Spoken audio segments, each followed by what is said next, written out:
Good afternoon, everybody. Welcome to our tour of Scotland. We are here at Dyce Airport, just outside Aberdeen, up in the northeast. And we're going to be flying the Beech 18 for this tour. We've got Eastbirds beside us in that funny-looking GA airplane. He's actually in a Spitfire. I think he's got the other one that I don't have, the Mark II, which is why it's not model matching. And then we got Nick and the other Beech 18 over on the other side of the apron. So as mentioned, today is leg one of this new tour. We are currently in Aberdeen and we're going to be heading up to Wick Airport. Now instead of flying directly there, which would take us over a lot of water, we're going to take off out of here on runway 34 as the winds are from the west. We'll make a left turn, we'll circle down around Aberdeen. And then we're going to follow the coast. We'll head up through Aberdeenshire, Banffshire. The Grampian Highlands will be off our left wing, and we'll head down towards Inverness. The Murray Forth, and we'll cut across at Inverness after taking a look at it. And head up on the south coast of the top end of Scotland, up towards Wick. So, should look good. I'm also running the Orbeck Scotland scenery, so hopefully that makes things look even nicer. And I do have Wick scenery from flightsim.to, so the airport should look nice when we arrive. Anyway, let's hop on board. It's a nice day here, sun, a little bit of cloud, and about 10 degrees out. So we'll hop on and get her up and running. Alright, we're in the cockpit here. This is let me just get myself centered. I am running track IR so we can look around. There's Eastbirds and Nick across the way. This is Coronato's Beech 18. As per usual, Coronado, the sounds are lacking in some places. Not all the systems work, but the aircraft looks nice. And as this is just VFR flying, I figured we'd just have a little bit of fun. And I do like these old twin-engine airplanes.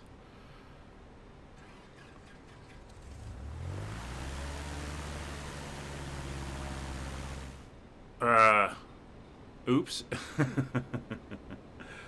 Alright, so we're going to get the aircraft up and going. We'll get rid of the stick. I brought my own today.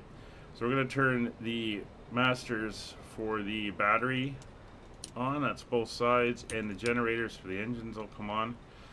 We're going to come over now to the master switches for the magnetos. That's left and right on the left engine and left and right on the right engine. So they are all up now.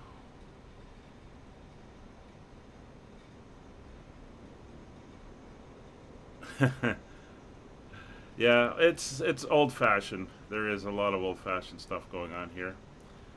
Alright, so we're up and running there. Everything is looking good. We don't need the lights. Instrument light master is on. We'll come over here.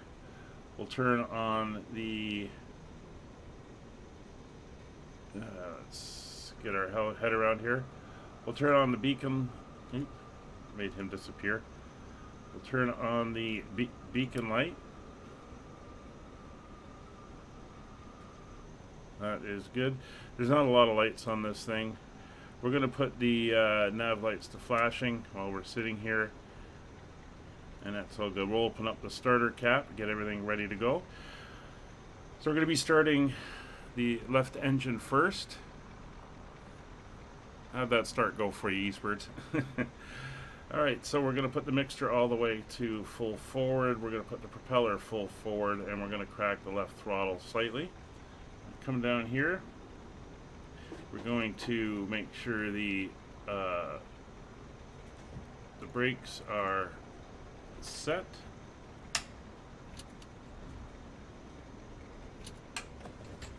There we go. Brakes are set. We're going to prime the engine. So we're going to, actually we got to rotate it. This is a little finicky. We want to rotate, no, the other way.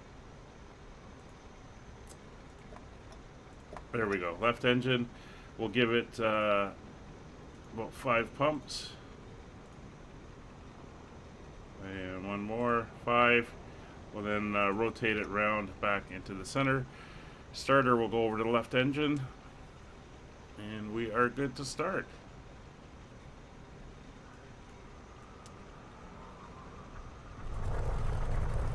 Alright, there's engine 1. See on the RPM gauge we're sitting at about 800 RPM. We're going to bring it up to about 1,000. Let the engine start to warm up.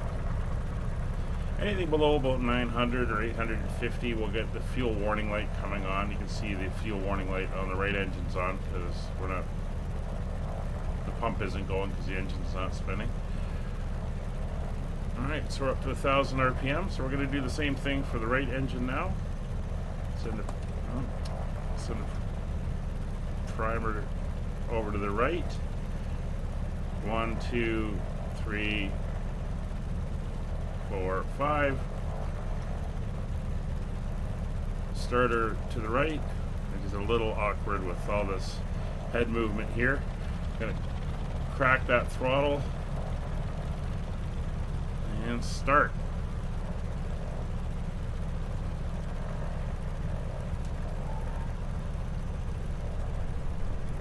And there we go. That's a little issue with the starter. Sometimes she doesn't want to go.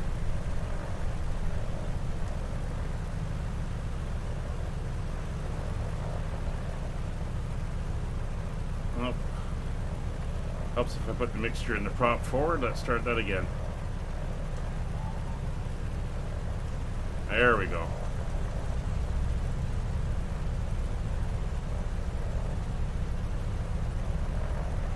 Alright. So that's both engines coming up to 1,000 RPM. We can come up top now. And avionics are on. So we are going to be VFR following the coast, but I will put in a little bit of a route. Let me just turn off track IR while I do this. So we're going to come in here to our flight plan and we're going to enter it in. So we are at Echo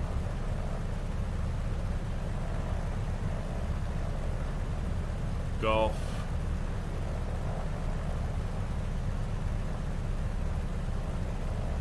Papa Delta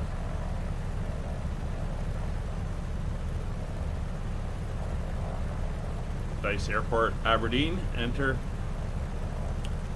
And we are going to Echo Golf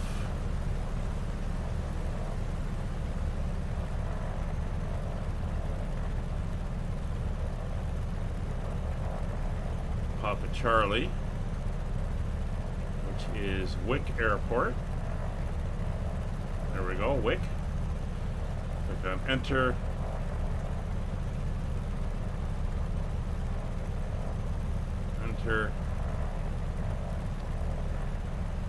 And we can go back to our flight plan. So that's going to show us, you can see where we're going.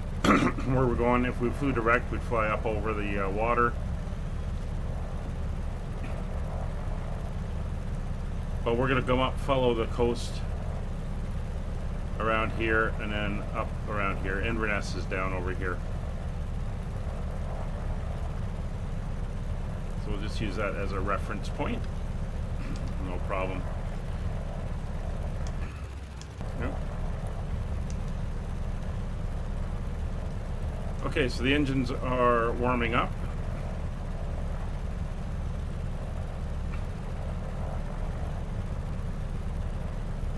So your temperatures and pressures over here.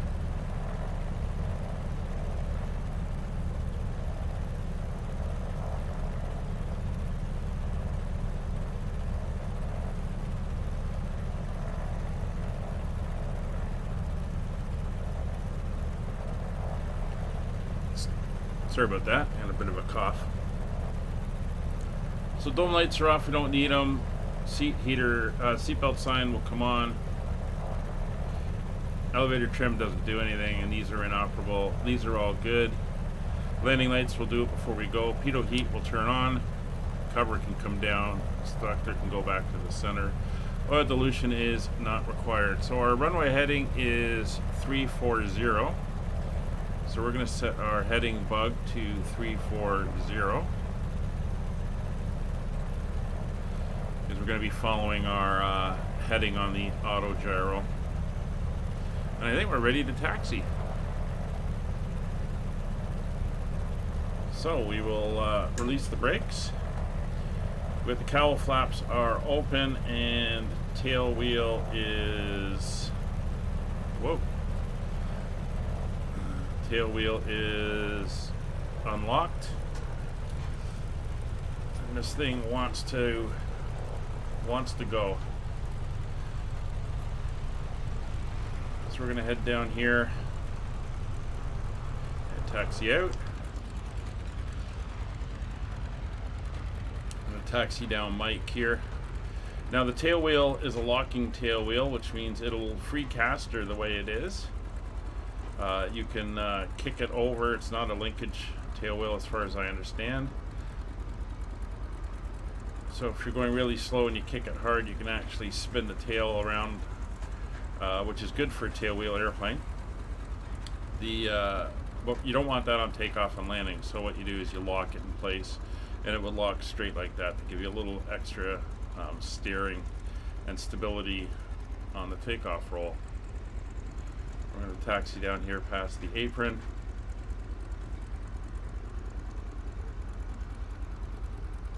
There's the beautiful Logan Air colors.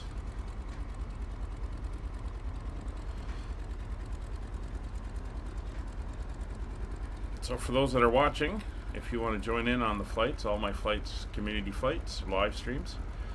In this case, we're flying on the multiplayer server. I've got the name tags currently turned off. We'll turn those on again in a minute, just so we can see where people are in the air.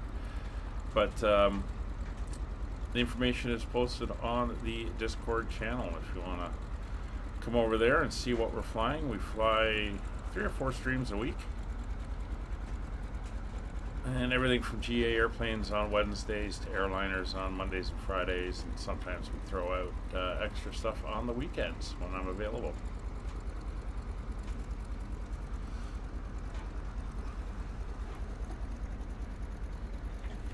Let me just quickly throw the Discord link in the chat.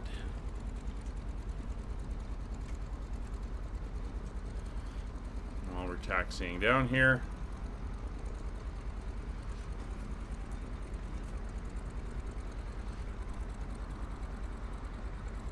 Looking over to the left for my airport diagram.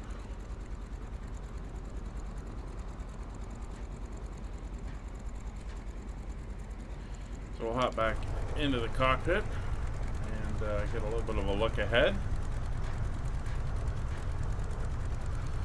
There's no traffic inbound, so we're just going to turn on our landing lights. I'll move out and take position. I'm going to go a little gently. If I'm going full power, it becomes a little uncontrollable, so I'm going to go a little bit gentler on the throttles for the takeoff roll. But the engines are up, temperatures are looking good. Once we're climbed out and at altitude, which we're going to go to about 3,000 feet today, we'll cut back or we'll close the cowls so the engines aren't running too cold.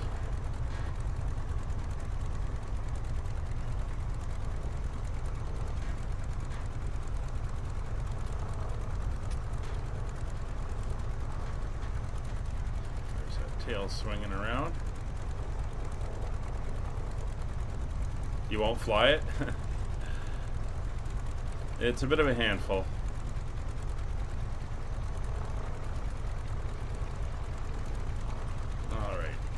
Left enough room behind us. Come to a halt. Let's get the parking brake on.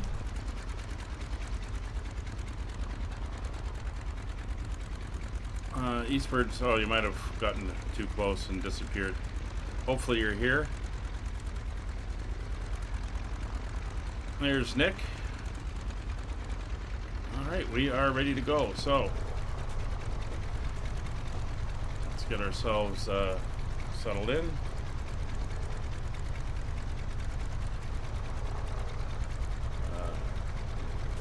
to be doing that. Come on, give me my view. There we go. Alright, so mixture is fully forward, props fully forward, cowl flaps are open, tail wheel is locked, parking brakes are released, manual brakes are on, landing lights are on, everything is set. Directional gyro, we will set. You have to hit D to do that. I keep forgetting, but you do got to do that. Altimeter is set. We shouldn't be rolling. There we go. And we are good to go. So, let's get a look down the runway. And here we go. So, engine's coming up.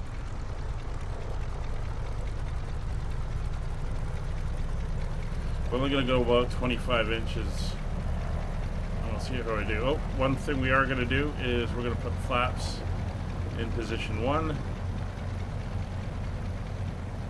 for takeoff. Yep. Here we go. Brakes released. Manifold pressure to 25 inches. On the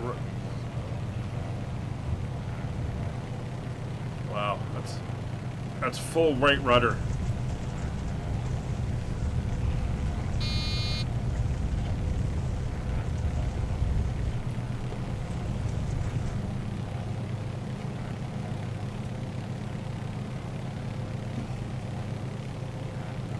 That's full back stick right now.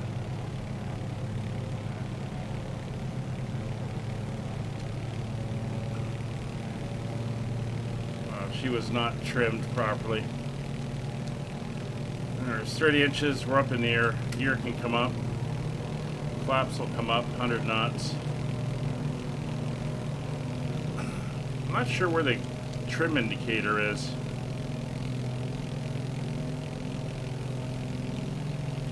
Anyway, we're going to come back to 30 inches for climb and 2100 on the props.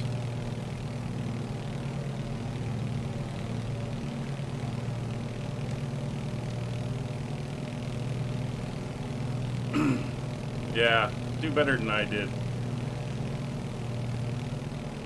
Alright, so we're going to be flying up to, turn on the transponder, flying up to altitude.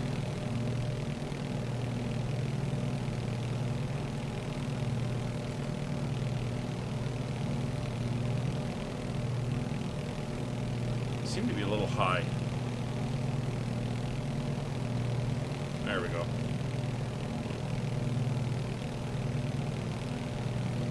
Alright, we're climbing nicely. So we are in heading mode for the autopilot. So we're going to turn on the autopilot. I'm going to adjust my heading. Go into heading mode. And we're going to turn westward now. There we go.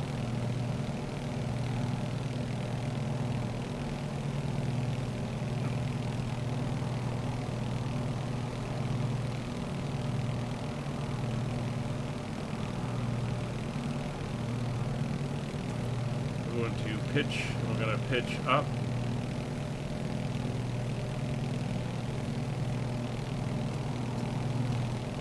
This is the thing with this autopilot, I find sometimes it takes a couple of attempts to get it to work.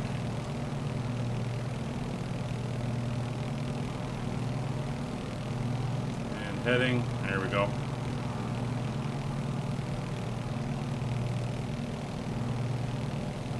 They can. This airplane could. If it was a nice long grass strip, it wouldn't be an issue.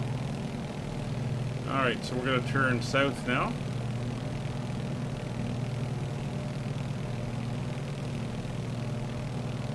Should keep climbing.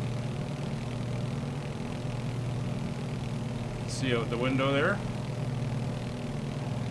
We are going for 3,000 feet. And then we'll go into alt hold.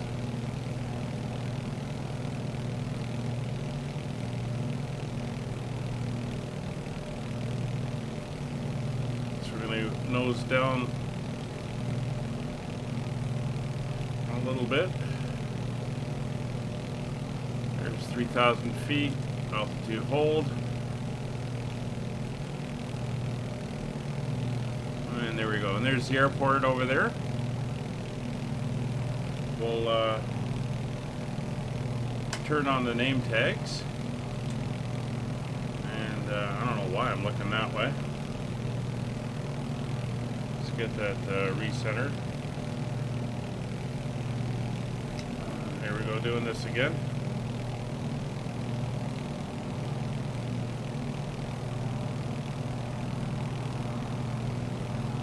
There we go. Jump outside, see if we can see Nick.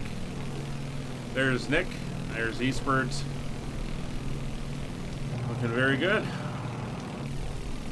You can see there's the aircraft there. It's not a large airplane, but it is one of the first airliners from the late 30s, early 40s era. And we're heading down towards Glasgow.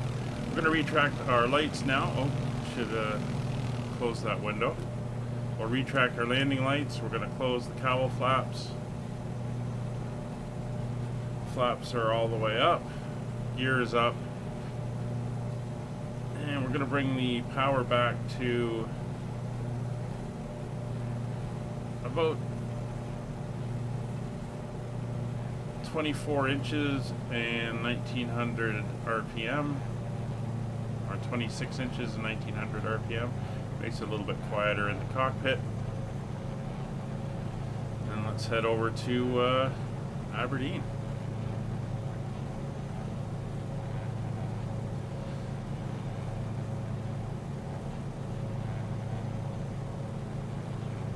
Yeah, I get a lot of them when I initially start loading in now. Not too many actually in flight. Well, we had one a little while ago, but a lot of them it just quits when it's loading in. So there we are, flying along. And there's Aberdeen. Aberdeen is a huge facility for the oil fields out in the North Sea. A lot of support for that happens here. It's also called the Granite City, due to a lot of its older buildings from the 1800s being made of granite in the area, which all has a similar color, and it's all got the same gray granite look to it. It's a pretty nice place, been there a few times. Oh, we're also going to turn our nav lights over to steady mode. There we go. Who's Big Ears? I have no idea. Just some player out there.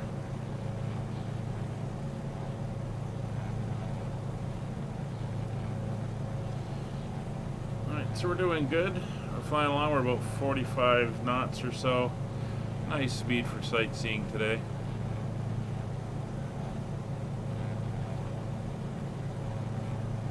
And there's the harbor. We're going to fly northwards up along the coast. Nice view down onto the cathedral there. Some of the other buildings. Just going to look out the top window in the turn. Big Ears is flying a Twin Otter.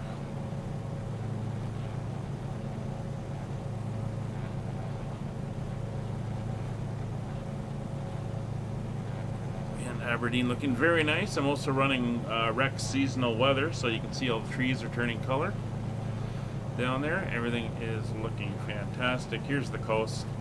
We've got a lot of beachfront down there, but being on the North Sea, it's going to be a little cold.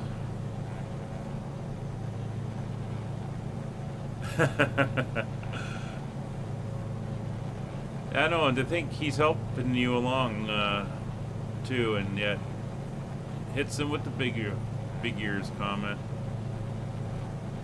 There's Dice Airport. Flew in there once, way back in the 70s.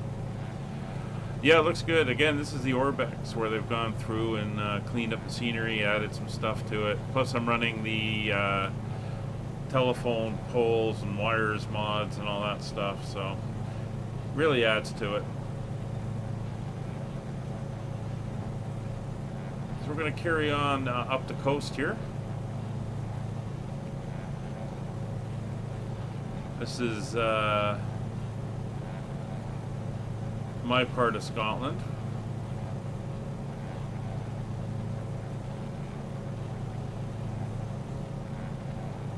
There's the Grampian mountains, Grampian hills out there. It's Orbix, Scotland, I think. I've also got Orbix, North England. I think they've also released. I got that one as well. Alright, let's check our engines. Cylinder head temperatures are fine. Oil temperature is fine. Fuel is fine. And pressures are good. Outside air temperature is... Actually, I'm not sure what that top one is. Thought it was outside air temperature, but I don't think so. So you can see it's we got a 24-hour clock in the center there. It's almost 11:30.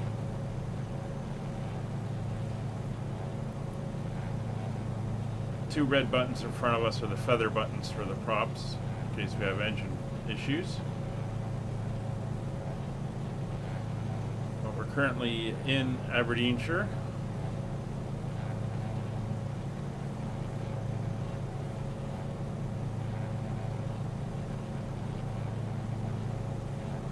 Very good. You can see in the back of the airplane as well, there's 6 seats in the back for 6 passengers.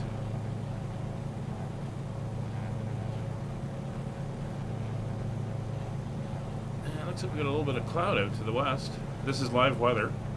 We did roll the time back to start at 11 in the morning, but the weather is current and it is live. Is OAT on the ceiling? Oh, there it is. You are correct. 40 degrees Fahrenheit.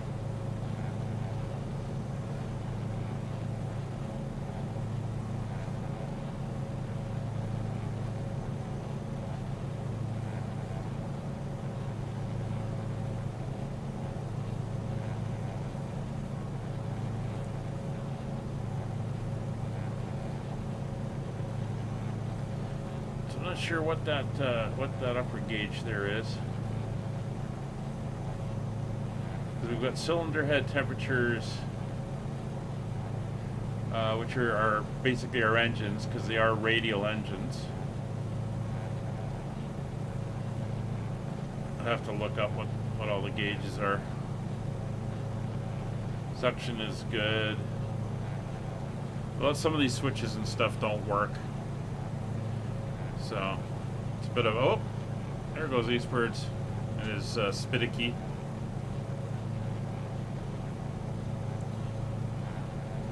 Just going to adjust my view here slightly. There we go.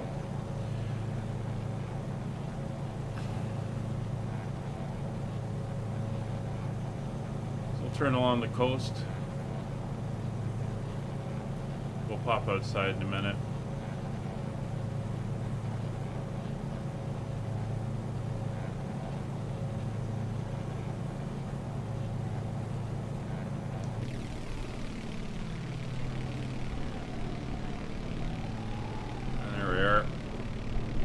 A lot of raised terrain here with a sharp drop down to the coast in this part of the world.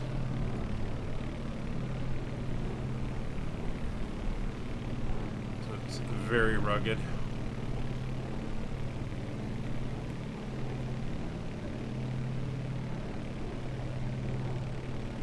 And pretty windy. It's a lot of open spaces, a few trees, a lot of farmers' fields. Hence all the wind turbines, and of course you can't see it, but there's huge wind turbine farms off the coast.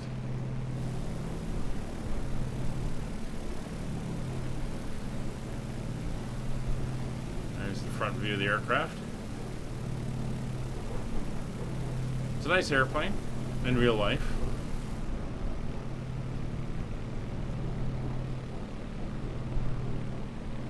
So here in the distance is Peterhead. It's a power plant. Provides the power down to Aberdeen and this whole area out here.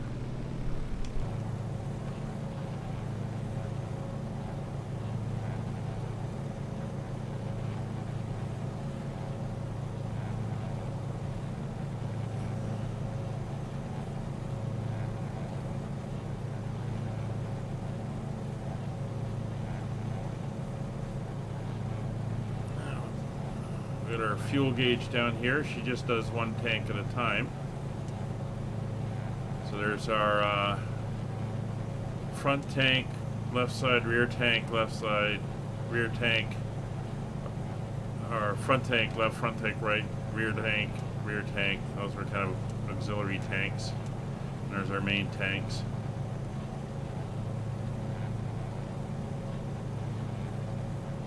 Fuel flow gauge. Come down and take a look. So we got 2 hours, 55 minutes of fuel, and we're burning 32 gallons of fuel per hour.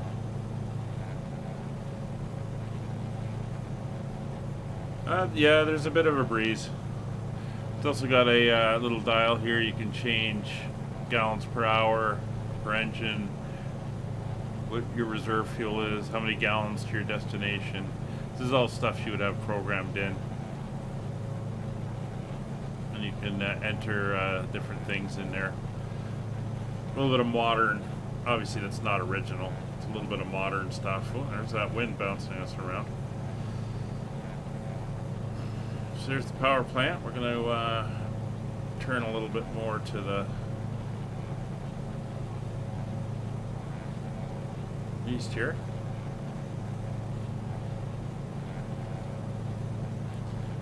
We're not following the route. We could do that. If we go to GPS mode, it gives us our radial and everything to the path, but we're not actually following it, so we'll leave it on VOR localizer mode. You can do ILS in this. I haven't figured out how yet. I haven't really tried it.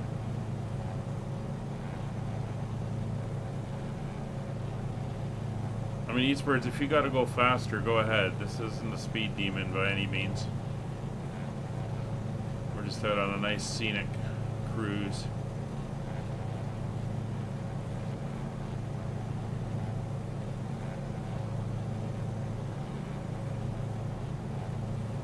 Just going to adjust the prop slightly,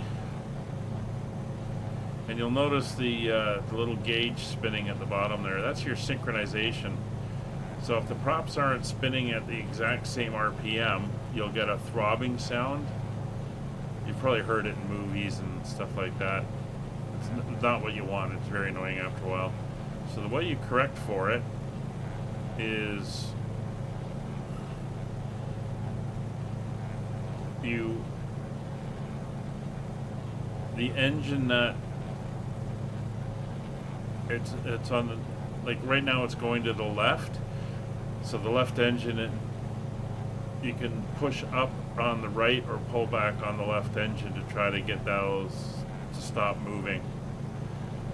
And it's very, very, very minor fine tuning. You want to minimize it as much as possible, or else you get that off cycle oscillation hum thing going. But yeah, we're getting bounced around a little bit. So we're leaving Peterhead. Again, we're just going to follow the coast here.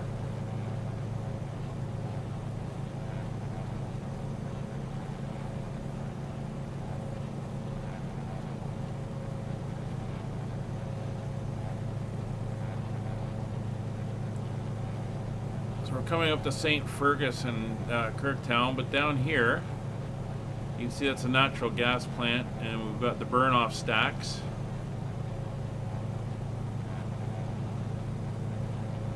Burning off some of the natural gas from the processing.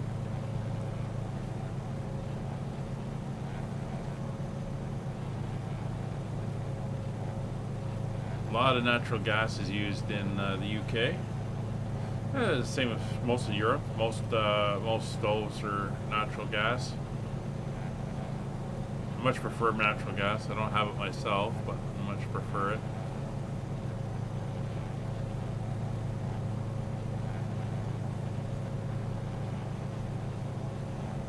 Keep turning along the coast here.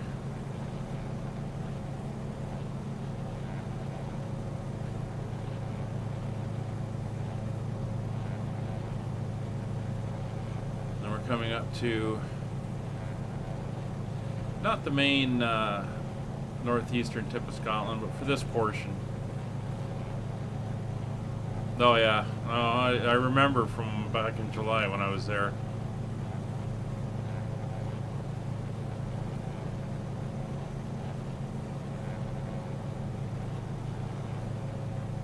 It's an old airfield down there. It's got the triangular pattern, so it's an old wartime field, World War II.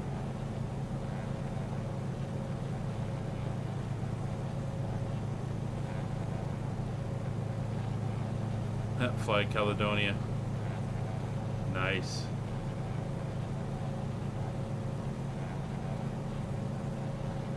Your gas comes out of Algiers? Yeah, I guess it does. Is there a pipeline or is it shipped across? Looks like some huge radio antennas down there now. Or maybe that's not an old airfield.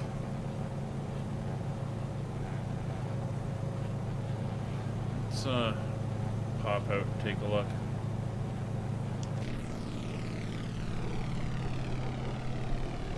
No, it's an old airfield. There are the three runways, or 4 runways.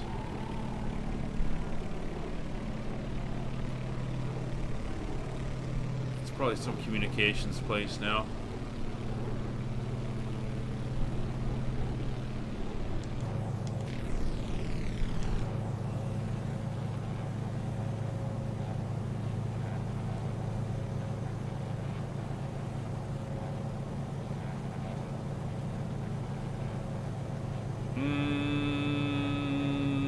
Thought there were the ones further north that they had the issues with. I don't know.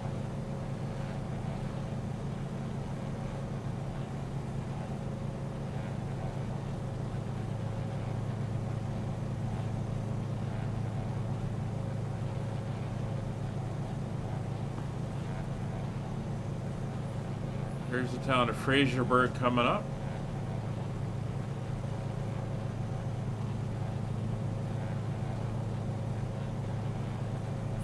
Really nice down there. Loving the way the trees are changing colors.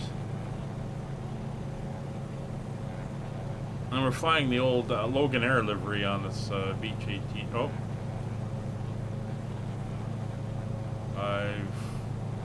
Wow. That was quite a long lock up there. Not sure what that was.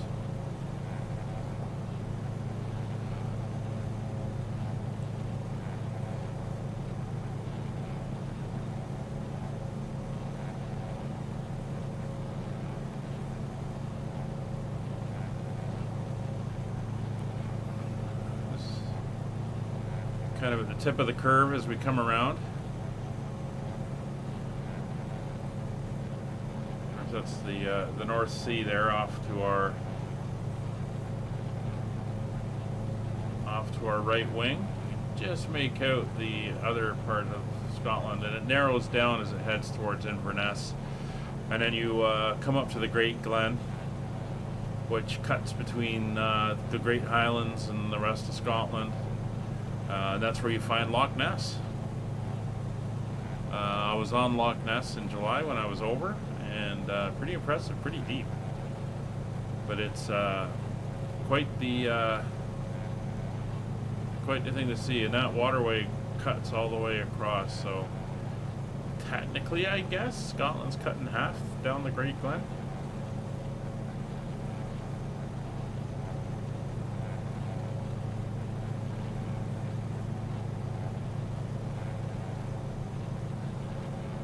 Turning a little bit more into the wind here.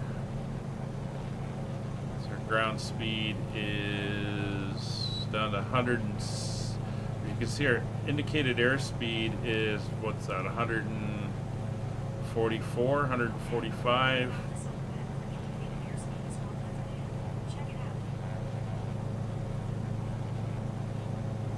Why am I hearing voices?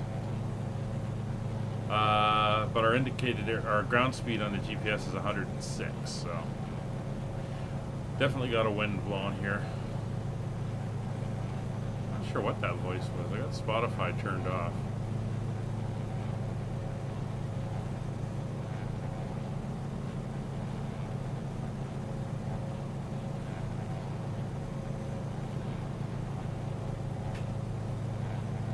Plenty of fuel.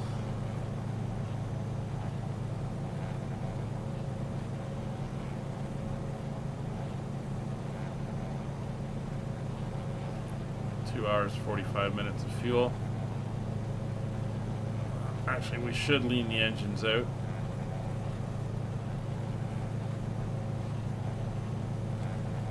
If we want to keep that fuel burn decent.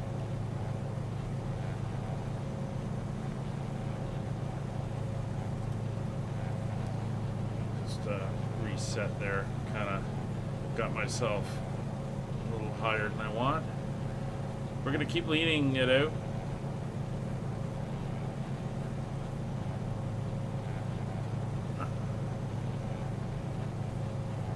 See, our fuel flow is going down, and our time is climbing up. We should have an exhaust gas gauge that we're EGT that we're using for this.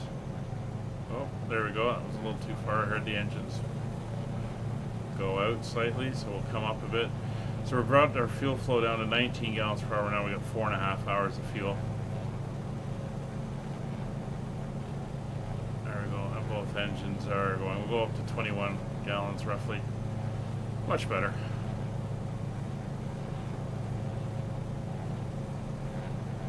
Pull back on your mixtures until you hear the engine start to cut out. Normally, you'd have an exhaust gas temperature gauge, and you'd lean it out until you can see the temperature peak, and then when it starts to drop again, that's where you stop. I don't see an exhaust gas temperature gauge in this one.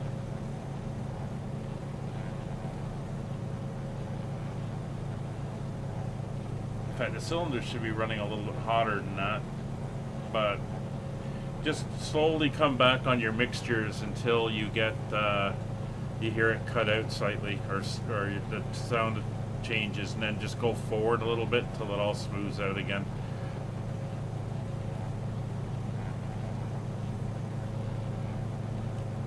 What, the Loch Ness Monster? No.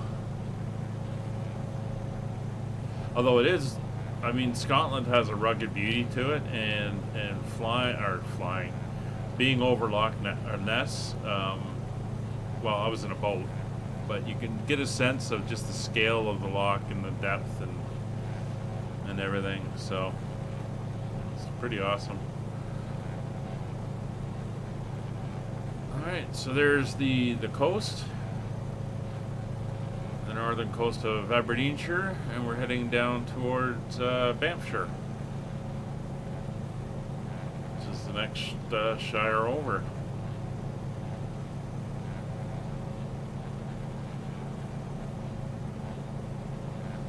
See the yellow arrow on the gauge is pointing up towards our destination airport, which is fine. Again, it's a reference point. We're not actually navigating by it. You could navigate via the GPS. If you come down to the gauge here and switch this over to nav, and then switch this to GPS, it'll follow a GPS track. And as you can see, I'm on heading, but you can do localizer normal, localizer reverse. That's the next one. Omni, if you're going NDB, you can use that one there. So You can do it, and like I said, it does have the ability to do an ILS, but I have not even tried in this thing to do it. And very scenic. Loving the way it's looking out there, and you know, you look down and you see the trees there and the buildings and everything.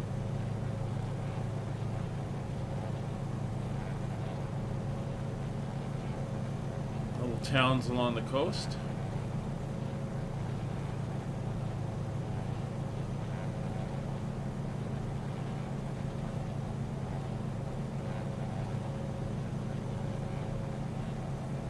You can see why the people, when they went to Nova Scotia and stuff, yeah, you don't want to go too far, Nick. Out Nova Scotia way, where the terrain, especially in on Cape Breton Island, is almost identical to this. They called it Nova Scotia, which is Latin for New Scotland.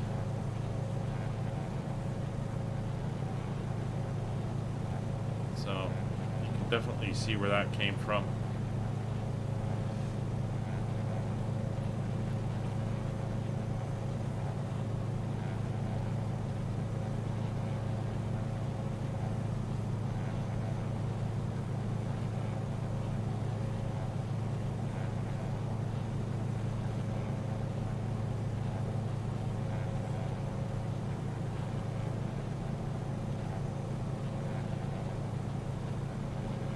We got propeller anti-ice, we got our lights there. I don't know where the carb heat, oh, there's carb heat.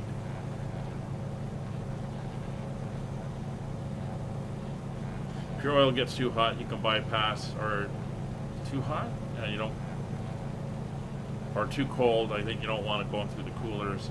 You can bypass the coolers, but our oil temperatures seem to be fine. The pressure's fine. Temperature seems to be fine.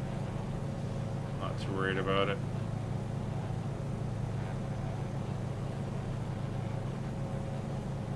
I don't think they're properly modeling the carb mixture temperature either.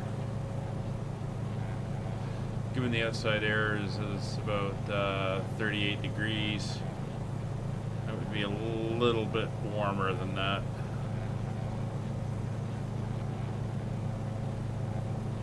Probably in the icing area there, the yellow.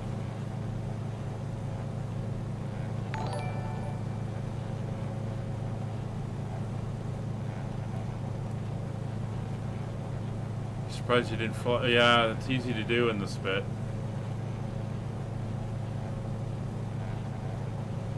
There's still time, yeah.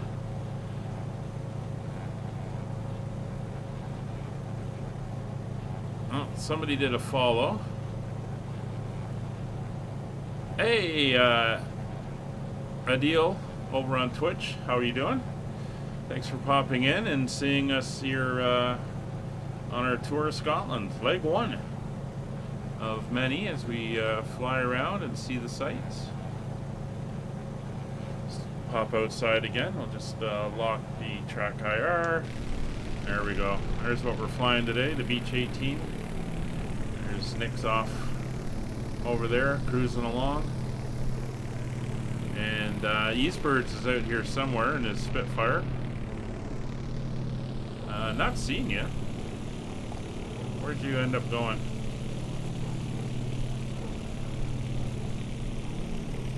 Did you go up high?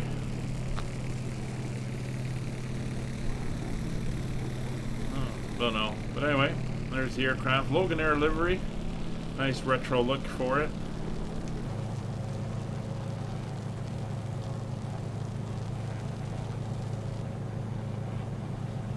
Looks like Nick's into the gin.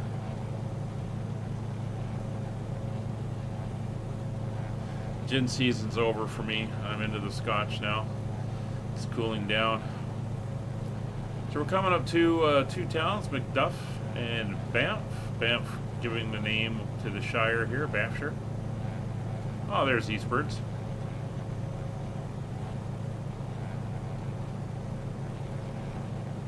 It is Spidakey.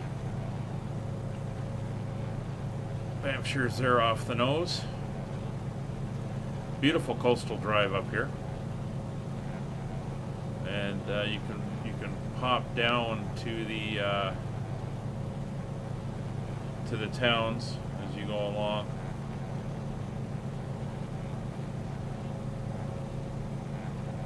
Looks like we might have some weather coming up. We're going to stay at 3,000 feet. It's a nice altitude.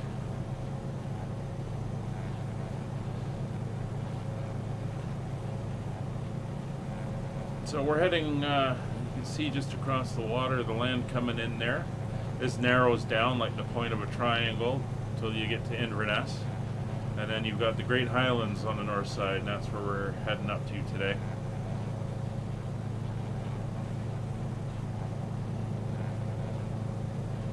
Ground speed's down to 96 knots. We're really getting that wind there.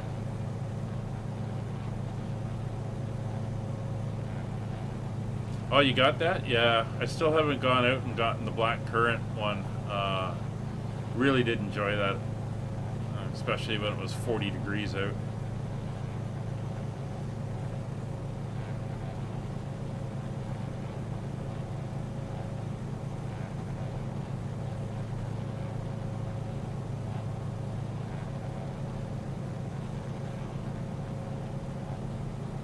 Alright, well, we're over the town of Banff now. I don't believe I've set up any views for this aircraft. No, I haven't. So I'm going to set a default camera view, and I'll set them up for the next time.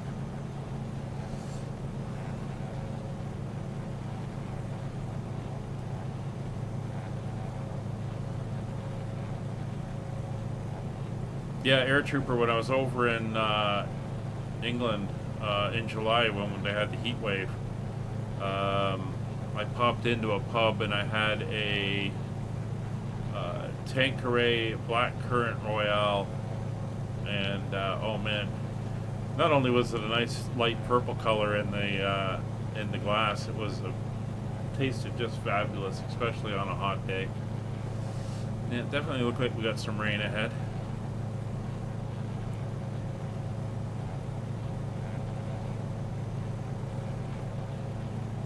Well, that's okay. We're an IFR certified aircraft.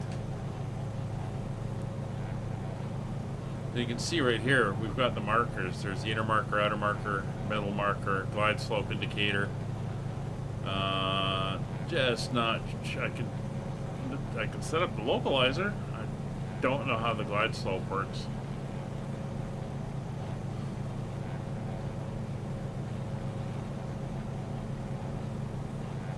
That's the little town of Port Soy coming up. There's an airfield there. There's a RAF airfield somewhere up in this area. Lossiemouth.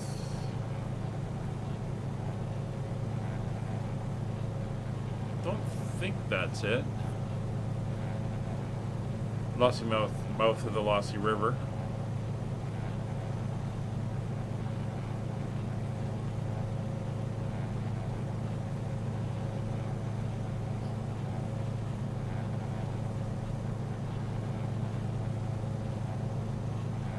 There's Nick, a little slightly further ahead. Speeds come down to 135, so I'm going to bring the power up to 26 again. Props are good.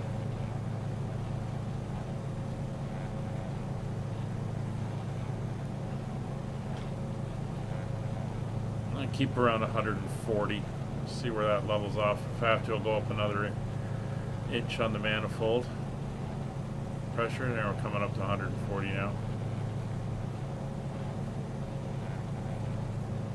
Definitely got some wind going here. We're down to 95 knots over the ground.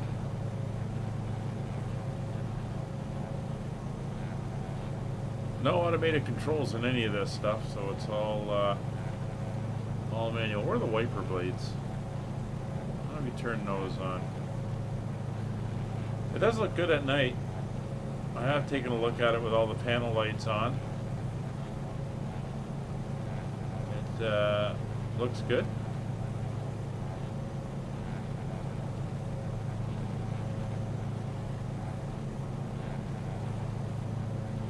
And I don't see where the wiper blades are.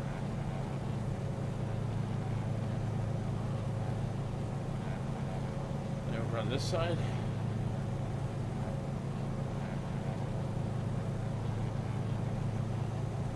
No.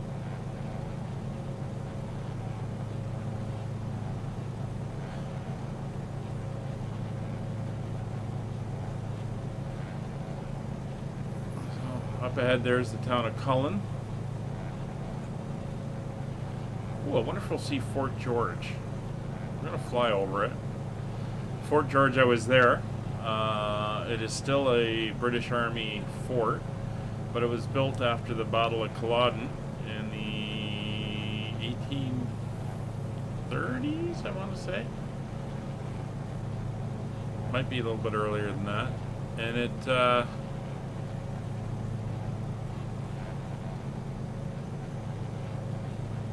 it's still there. It's a huge fort.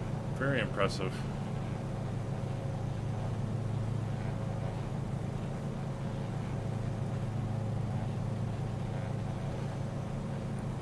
See it from the air. It sits on the coast. It's a bit further down.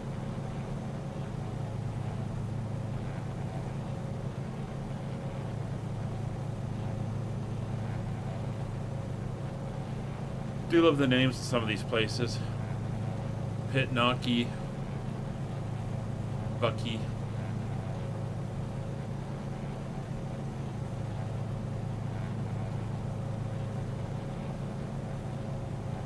Air Trooper, it covers all of Scotland, from what I understand, including all the islands.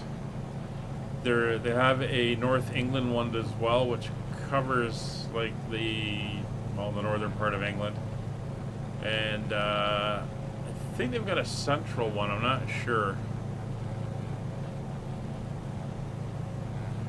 I'm waiting for them to come up with their southern one, so we got the entire island covered. Looks like that storm's out over the water, so we should be okay skirting around it. Well, maybe further in.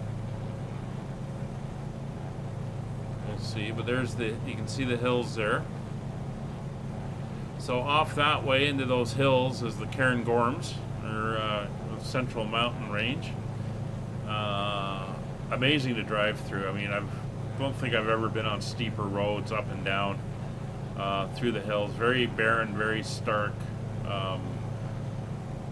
Heather and gorse covered hills, huge elevation changes, huge, I mean, some of these hills, it's almost roller coastery as you go through, and very, very scenic.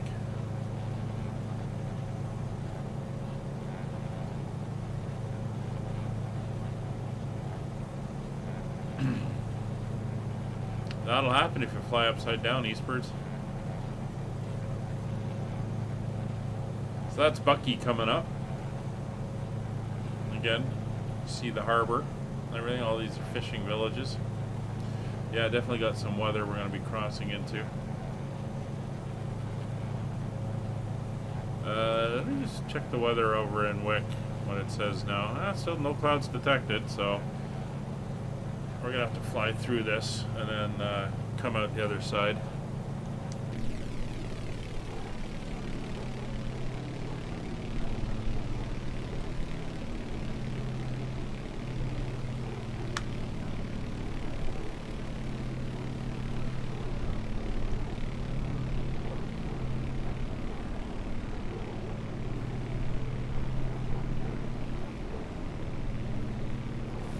A little bit of traffic around us, blue sky behind us.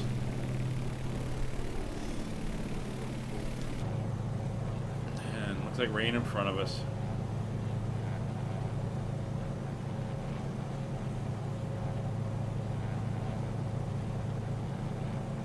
Oh, these birds are going to get tagged by the bot. See? You woke them up. That's what you get for typing in all caps.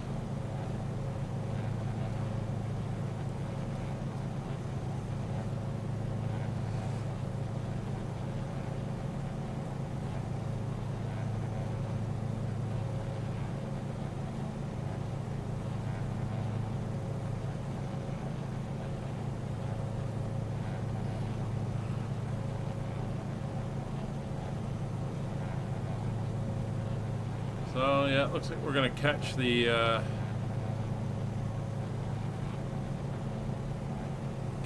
corner there of the rain as we come around here.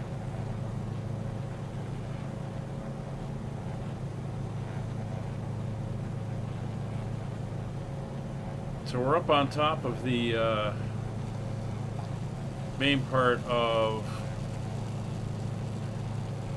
Scotland here, heading for the Great Glen and then the Great Highlands to the north. See those, call them mountains over there. Highlands, as it were.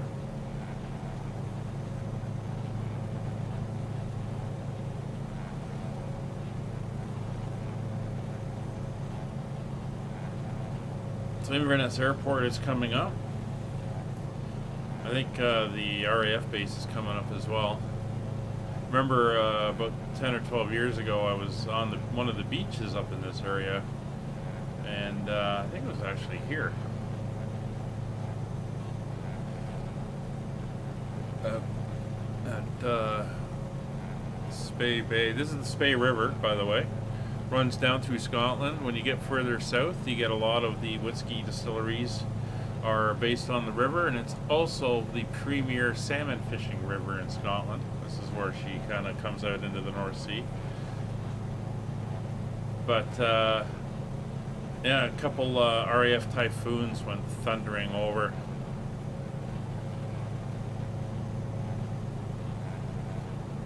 Thanks, Nick. Oh, there's that rain. We're going to keep following the coast.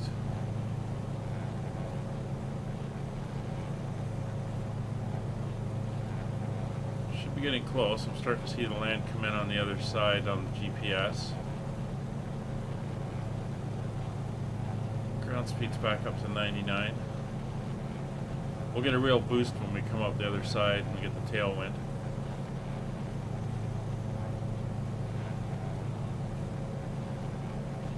Once again, we roll the time back. It's actually 9:30 at night over here. We're doing the flight in the day, so we get to see everything, but the weather is live, so this is what it's like currently up in North Scotland. Temperature, yeah, about 38 degrees. That's 38 Fahrenheit, so it's just about 3 or 4 degrees Celsius. It's coming down. Well, it is saying 10 degrees up in Wick. That was about 40 minutes ago.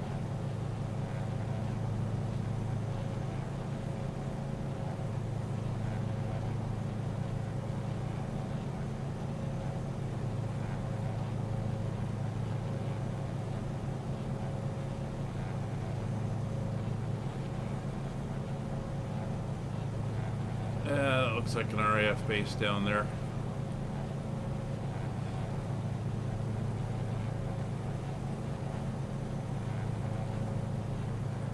Getting some rain on the windshield.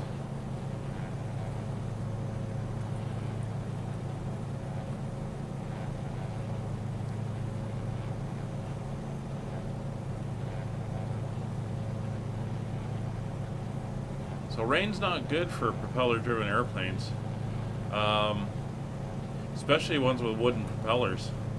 They can act like an abrasive and take the varnish off the props. It's something we've got to be aware of with the museum airplanes. Occasionally we get caught in isolated rain. We try not to fly in bad weather. Sometimes it does happen.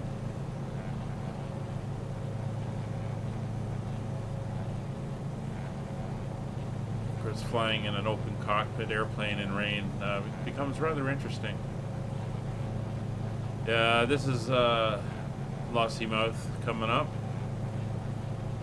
and there's the town of Elgin on the other side of the airport. That's where I stayed in that town when I was up in this area in July, and there's the RAF base.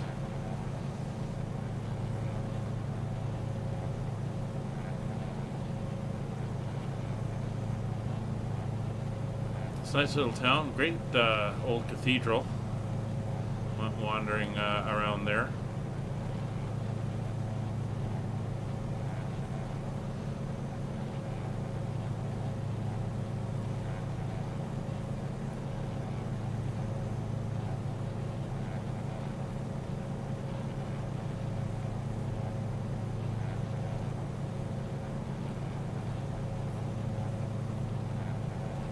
That main rain cell out over the water. Just catching little bits of it on the edge here.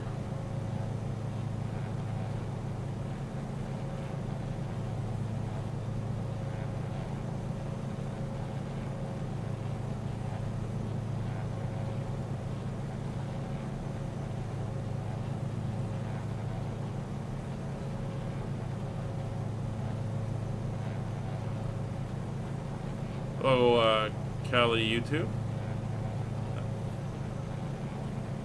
Just be careful what you type. It's our ground speed, 101. Not doing too bad. A little bit of a golf course down there on the coast by the looks of it. And there's the local civilian airport here at Lossiemouth.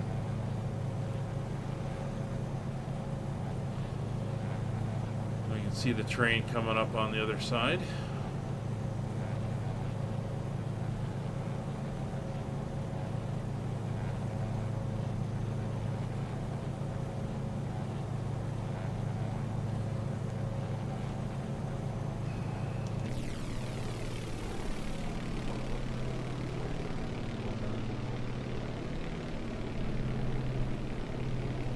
The civilian airfield. Military airfield's back over there.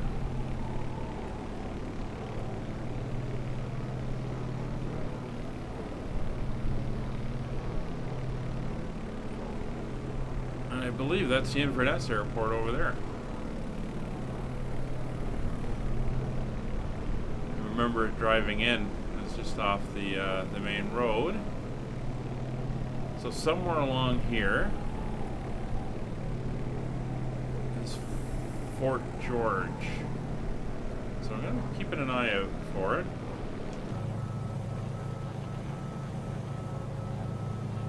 So we're picking up the ILS stuff over here. It's the middle marker anyway. Ignore that.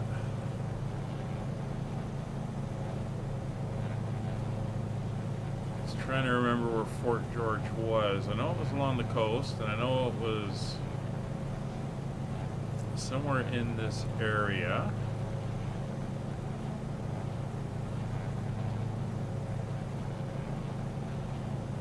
I'm glad you're enjoying the view. It is stunning country up here.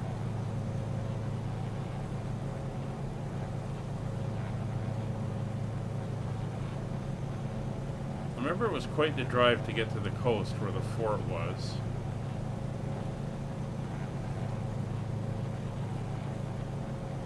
Ronald McDonald, who came from Fort George in a Japanese textbook.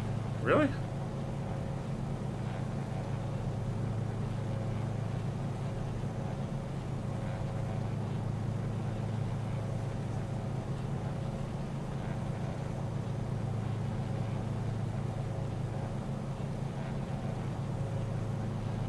We got another, oh sorry, that airfield there is RAF Kinloss.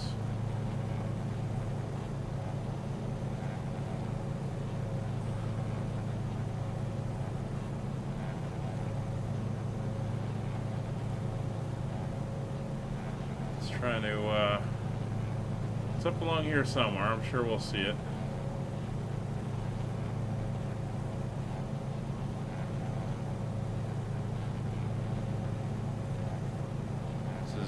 Berghead coming up.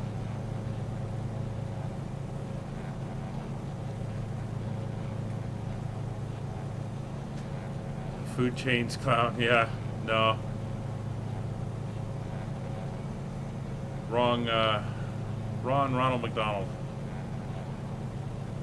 We're starting to get a little darker here in the clouds, so we'll come up, we'll put a little bit of light onto the panel. difference. We'll go halfway.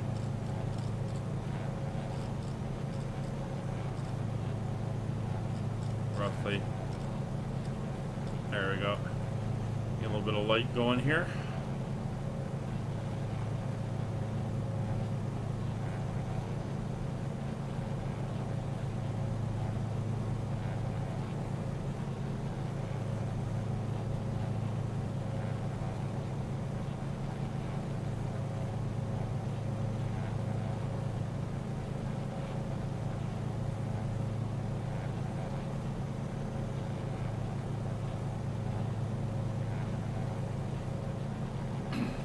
I can see where Inverness Airport is.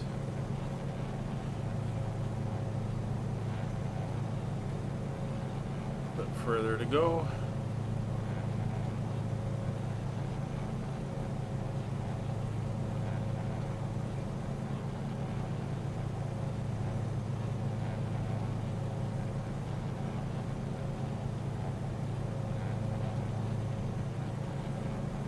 Tree colors down there. That's courtesy of Rex Weather. The seasons updated daily, actually, so you slowly change over time. We noticed that when we were flying Route 66. As the weather changed as we headed south, we had the vegetation changes, and when we got into spring, we saw some of the stuff starting to bloom. Hey, East Birds.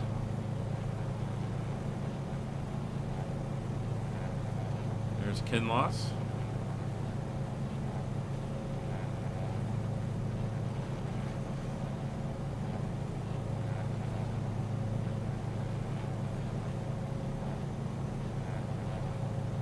Not sure what they're flying out of there.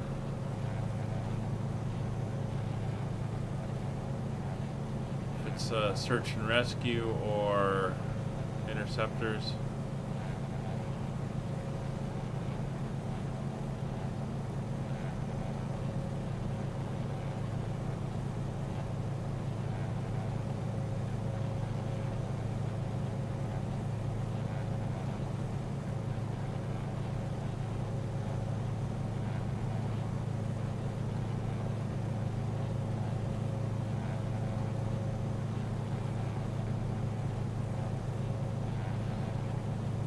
Yeah, I had some issues with the BGen ones.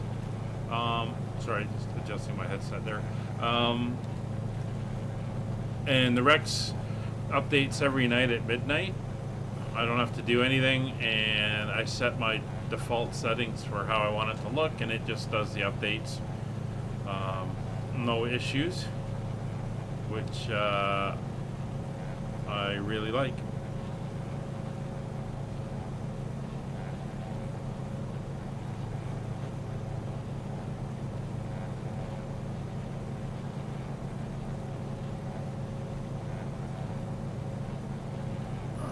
Just looking at the map where there's forests. I remember driving through that place.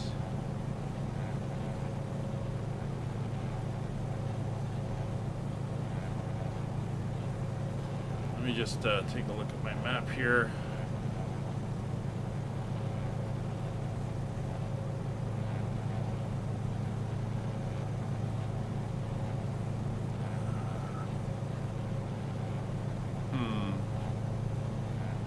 See if I can find where it is.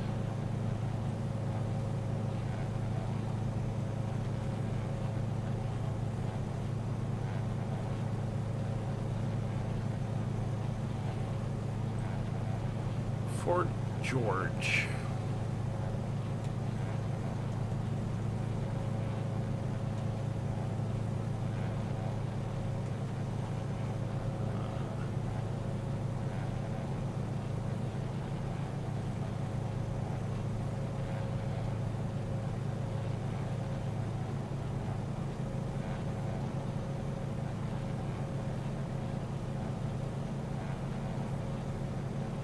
Oh, it's still coming up. Okay. Oh, I think I can start to see it coming in, actually.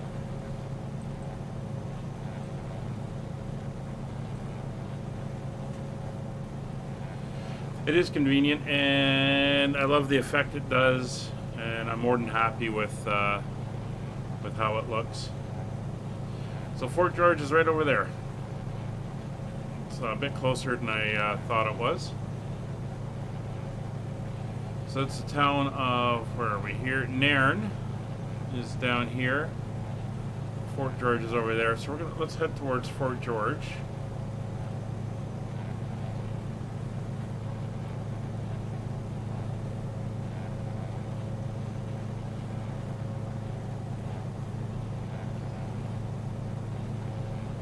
We'll make up some time. I didn't think the winds were going to be this strong. We're going to have such a, like 40 knot winds here. We'll make up for it on the other side.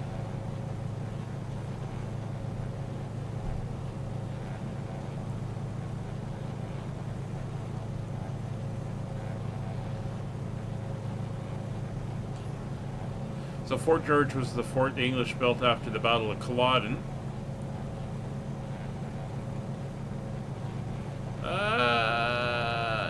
Yeah, I mean, it's reporting no clouds. I mean, Aberdeen looked all right. We'll see what it said, what it's like when we get to Wick and what it says, and how accurate it is.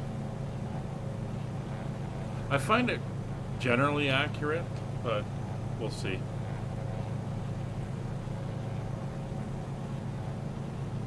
But you got to remember, if it says no clouds, it means no clouds like right over top of the airfield. So you could have clouds 10, 15 miles away. Something to bear in mind. No, this is live weather. Microsoft Flight Sim live weather, not Rex. The only Rex I'm using is the foliage and seasons down for all the trees and stuff, the plants on the ground. The weather is Microsoft Flight Simulator.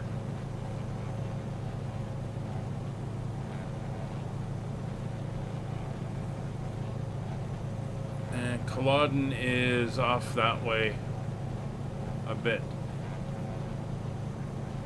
where the famous battle was. Kind of the end of the Jacobite Rebellion stage.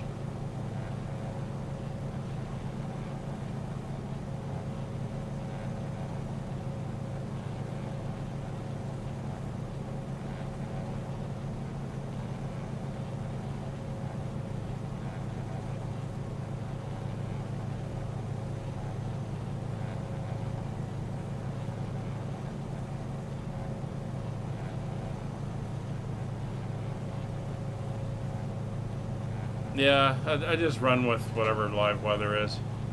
I'm not too concerned. Obviously, if you're flying into somewhere where it's supposed to be brilliant blue skies and sunshine and it's a tornado,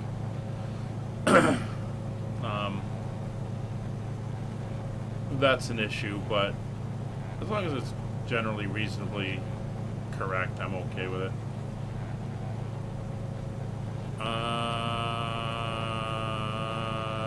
Pushback Express the other night. Where do you buy it from? And is it worth it? I think I got mine from Sim Market.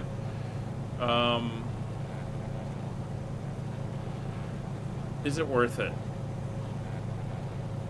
Given the issues that I was using toolbar pushback, I do like the precision of the pushback, but there was issues with the Phoenix, and with the Pushback Express, although it's a more simple pushback system, I like the fact that it gives me some voices and voice options for different parts of, well, mainly Europe.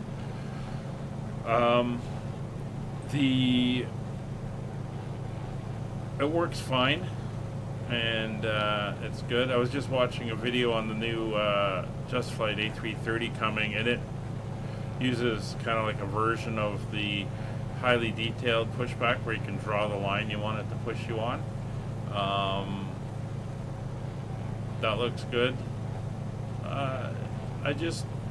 It's something that it's better than the default one in the sim, and I've had it for quite a while, so I'm just using it now, and it seems to work fairly well. But I think Sim Market is where I got it. GSX I'll probably go to down the road, yeah. The only problem I have with GSX right now is it's showing you, like, Nick, you've seen it in the streams, where you've got the either the nose up or the tail up in the air on the pushback, and I don't know why it's doing that. It's pretty weird. Anyway, we're coming up for Fort George. We'll hop out and see.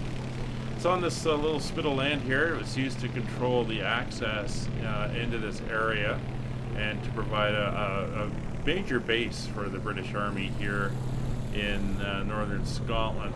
It was used right through the 1800s and World War I. It was manned. World War II, it had a large number of troops here that were training here. They also were here as a submarine deterrent for subs coming in, German subs, that is. So lots of use here, and it's still used today. It's an active British Army establishment.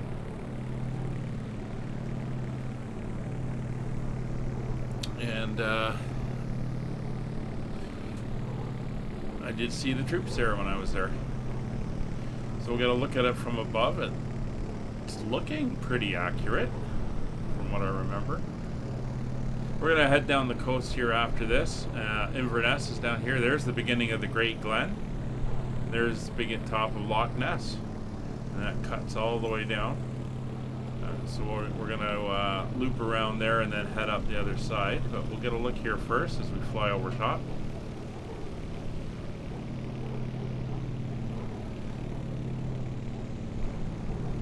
Is anybody having issues with, like, the passengers walking through stuff? I know Gavin was showing it and trying to get the passengers to line up right, and I say, oh, you can go and edit the stand, but who wants to be editing stands and doing all that stuff before every flight? It's a bit of a kerfuffle unless you're just busing everybody in and having them come in from the bus. It seems like the jetways are an issue. But I do like the fact they got the guys there and the bags going up and they're moving the bags and all that stuff. Yeah, there's the fort. Looks pretty accurate. You got the powder store over here. You can walk up on the top here. You have the cannons all up along. Barracks, there's the church. Officers' quarters, the messes, the regiments and everything. A couple nice little museums here now for the regiments that were based out of here.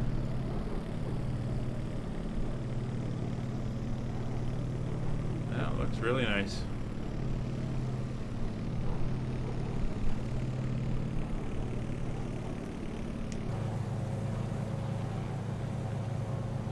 Alright, so I come down here to follow the coast.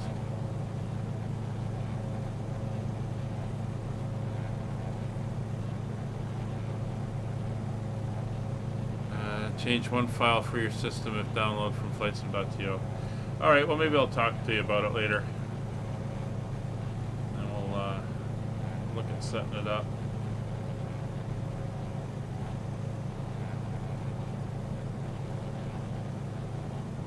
So you can see we're almost looking straight down the Great Glen there.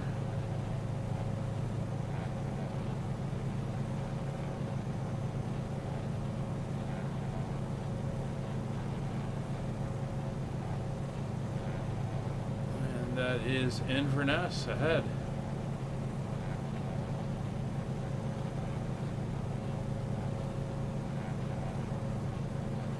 So once you get to the other side, you head up that side. You're in what's can be referred to as the Great Highlands. It is very hilly, very barren. A lot of small little towns and stuff up there, but it's basically where the Highlanders would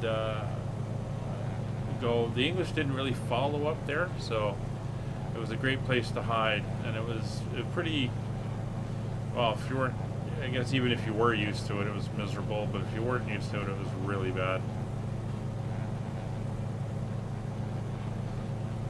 There's the town of Inverness coming at the bottom of the Murray Firth here.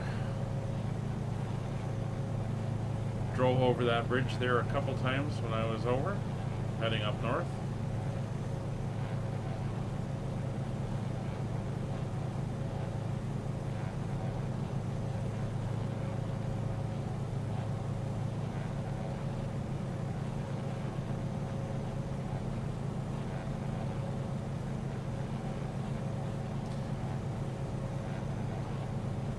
We're at 108 knot ground speed, or we're up to 108 knot ground speed. We're out of the weather. Seems to be a bit behind us, not too bad in front.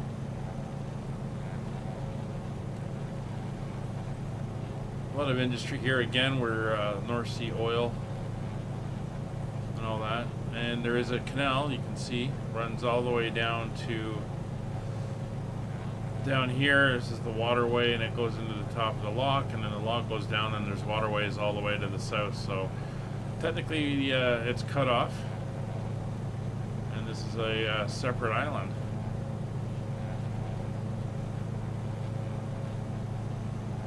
So we're just going to loop around here and then head up the south shore of the Great Highlands up towards Wick, and we'll see how much of a push we get with the wind.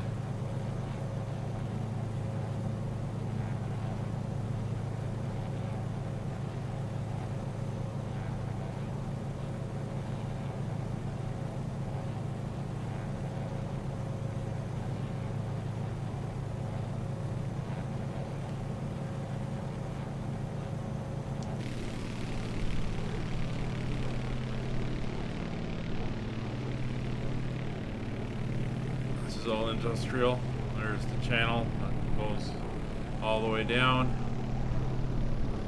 and there's the start of Loch Ness. Runs all the way down. It's pretty far. We went about 2/3 of the way down on the boat.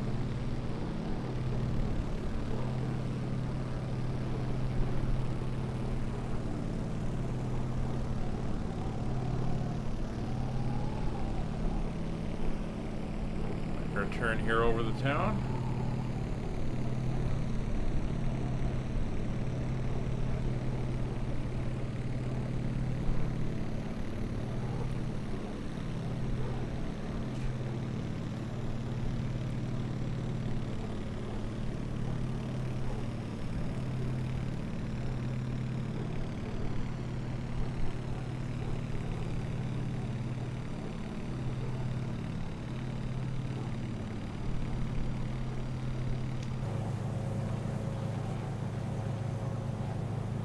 I'm hearing the people talking in the back. That's what that is. It's interesting. They've got a little bit of very muted voices going on. Not sure if it's coming across.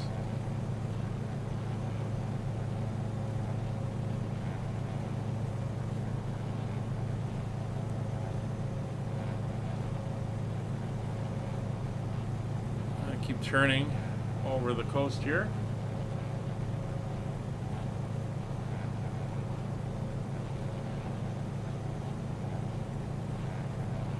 Head up roughly this right there. We're up to 161 knots now, 162 at ground speed. So we'll make up some good time here.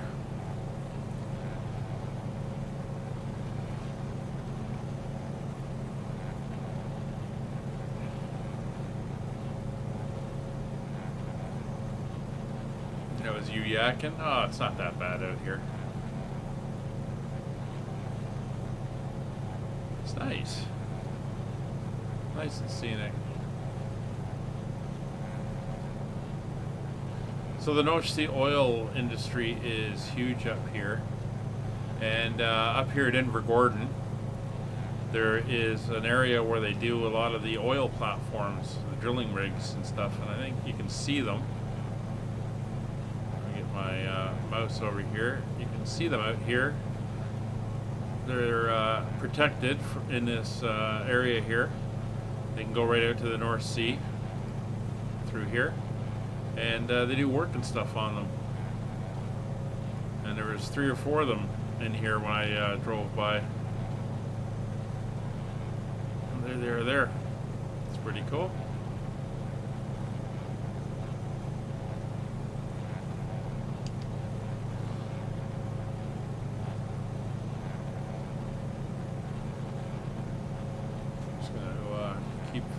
coast here.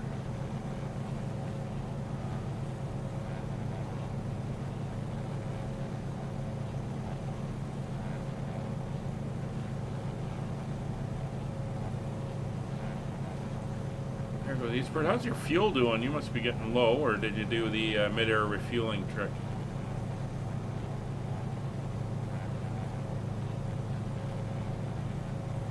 It says he's a Spitfire, but not showing it for me.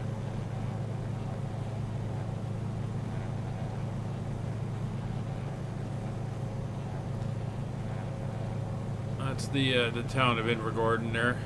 That's where the yards are, and they store them out here. The A9 highway runs up that way and then heads up north.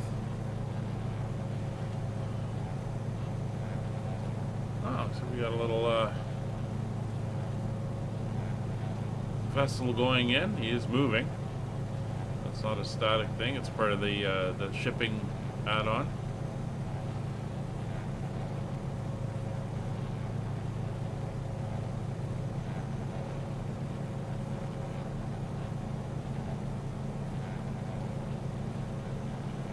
Then quickly refill, yeah. Oh, there's a couple RAF bases on the south shore there you could have gone to. I'm sure they would love to have seen a Spitfire come in.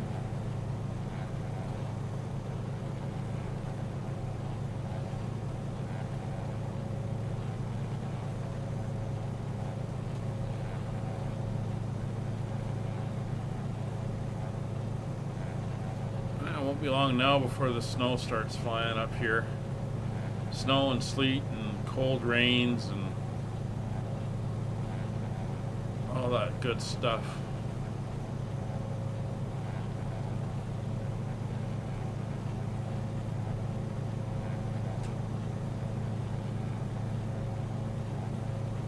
We're just going to keep on this heading, cross over this little indentation and then up to the land on the other side. There's the vessel going in. It's like a fishing boat.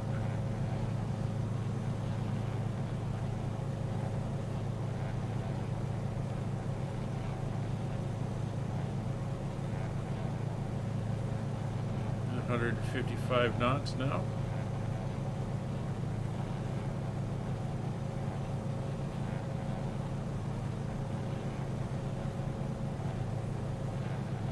I think so, Nick.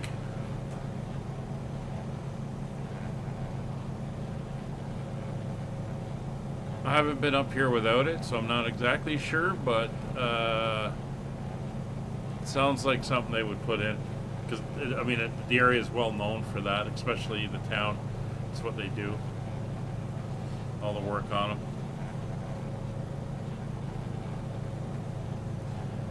Air Trooper, you don't get any snow? Must be nice. I'm really tired of the snow where I am. It's already getting down to 4 or 5 degrees at night here. The highs are in the high teens, but colder nights are here. Not always welcome.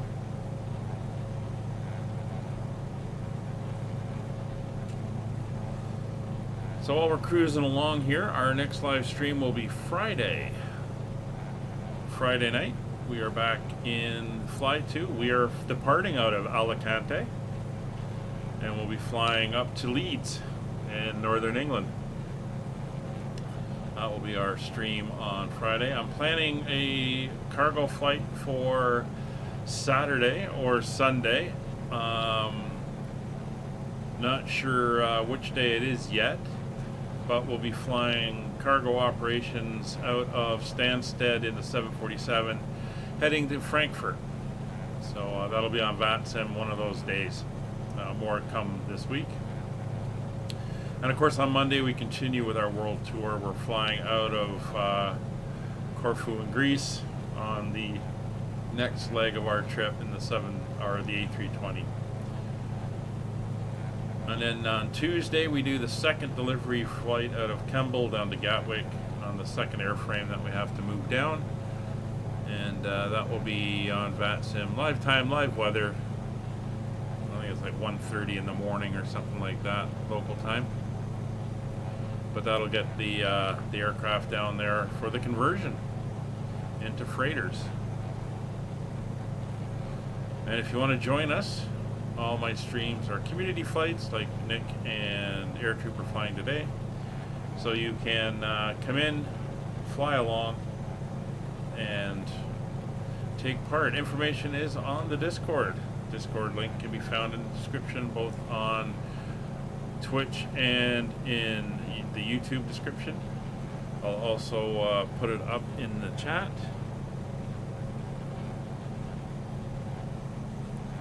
And you're more than welcome to come along, and all the information about the flights is located there. Everything is looking good. 3 hours of flight time left with our fuel. Also, if you haven't already done so, please consider liking and subscribing.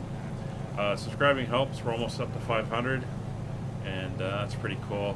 Liking as well makes the bots and the algorithms and all that happy, and makes me sleep well at night. Every time you like the video, pilot gets his wings. It's true. If we get to 500, we'll have to plan a little celebratory 500 subscriber day event. Not sure what it'll be, but we'll do that. It'll involve probably doing 2 or 3 short legs somewhere, and as a celebration.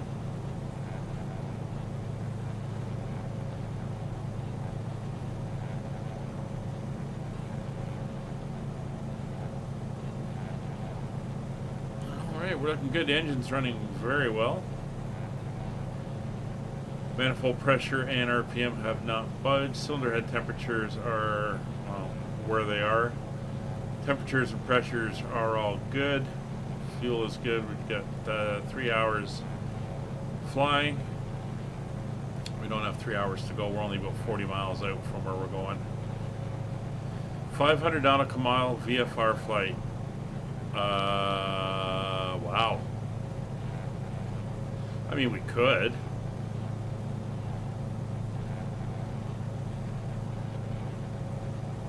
Looking at about a 7-hour stream for that.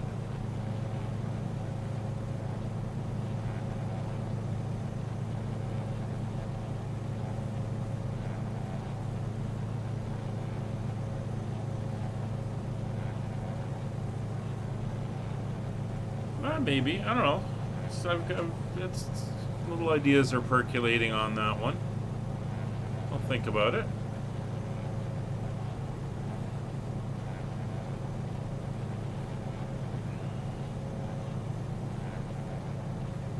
Alright, so we're about 40 miles out. Let's go check the weather here. Just turning my head as I update. So winds, still says ceiling and visibility okay. No clouds, but it's okay. Winds are 230 at 15 knots, so it's a bit gusty. And the barrow is 0998. So let's dial that in. Oh, that's an issue.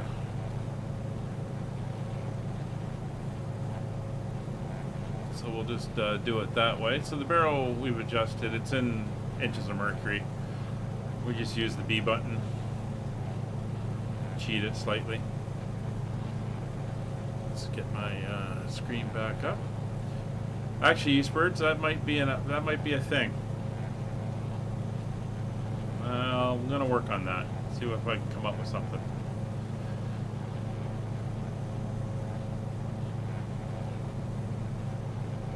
So we're crossing over the water here. There's the coastline. The A9 road that you take when you drive up to the north here runs up along the coast here. And that's the road I drove when I was coming up. Actually went up to John O'Groats, did my obligatory photo with the sign, and then drove down to Wick. That's Brora over there. And I had lunch in the hotel. That is the Guinness Book of Records shortest street in the world. It has one place, one address, and it is the hotel. I think the street is 7 feet long, technically, and then it's just got the doorway to the hotel. It's on a triangular section of road, and yeah, the place is called the Number One, and that's its address. Number One. I can't remember the name of the street, but I had lunch there, so kind of just one of those oddball things to do. So we take a look at the airport information for Wick. The main runway is, we're going to be landing on is runway 31. It's 6,000 feet. Airport elevation is 125 feet.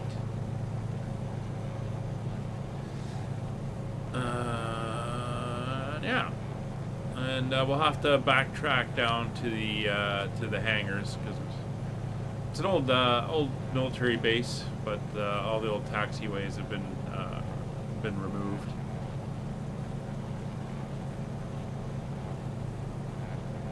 So we're 31 miles out.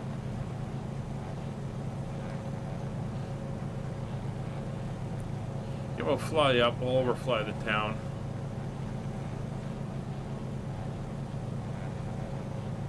Oh, probably not. It's a nice little town. I walked around there down to the harbor, and then there's a river that runs right down, splits the town in half, runs down into the North Sea, obviously. Nice little fishing boats in the harbor and everything. It's a pretty cool little place. Small town.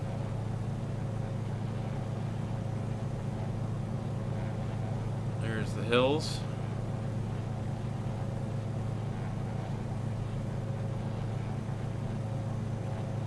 Yeah, pretty much.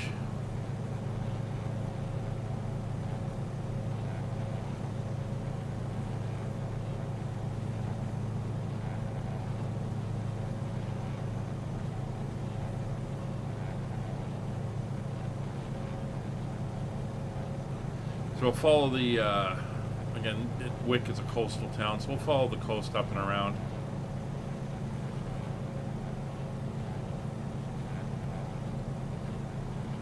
See the highway there, and it's an amazing drive. You're up on top, and then you drop down, and you go into these little. Oh, I remember Helmsdale. Yeah, you got the rivers there. Then you go down, you cross through the town, then you got to climb back up the other side onto the ridge again. Some nice bridges. There's the town there. It was a pretty cool drive that day. And again, you can see the terrain here. It's sharp cliffs on the edge. And where you got the little draws down to the water, like you do over there, that's where you'd find your fishing villages. Hello, Sans. How are you? Hope you're well.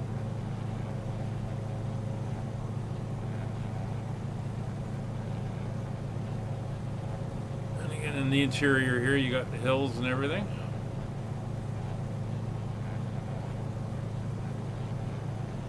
So we've got about 159 knots, not bad. Beats the 96 we were getting flying the other way.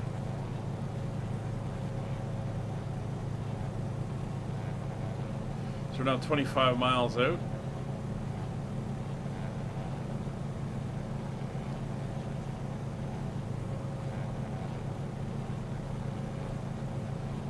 As mentioned, the airport elevation is 126 feet, so our circuit altitude is going to be 1,100 feet. So this time, I think we're going to drop down to 2,000 feet.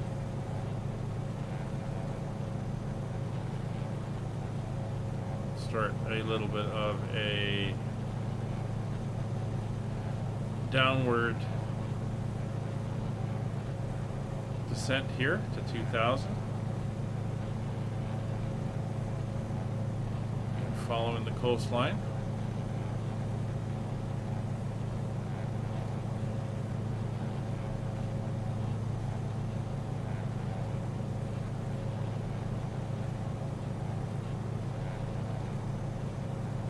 And you can see the road there snaking across the top of the cliffs.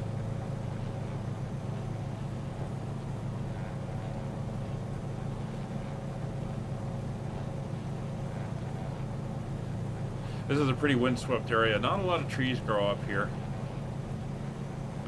You get a lot of bare patches, short stubble, a lot of gorse and heather.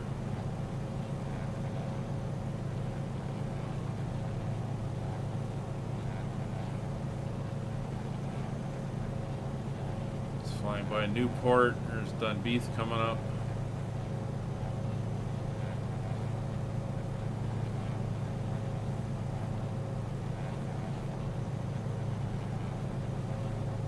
Lots of Scottish names. Caberfried, Theron, Bullarockin.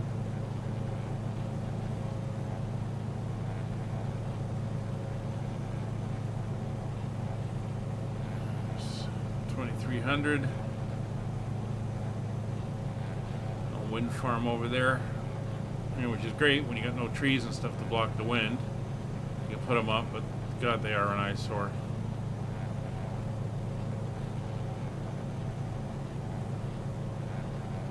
There's a little town of Dunbeath in the valley there.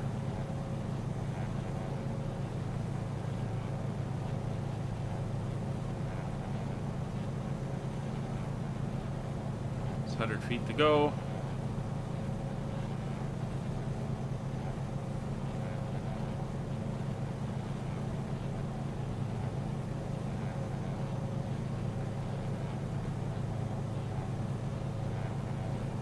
And there's 2,000 feet. So we'll go back into altitude hold mode.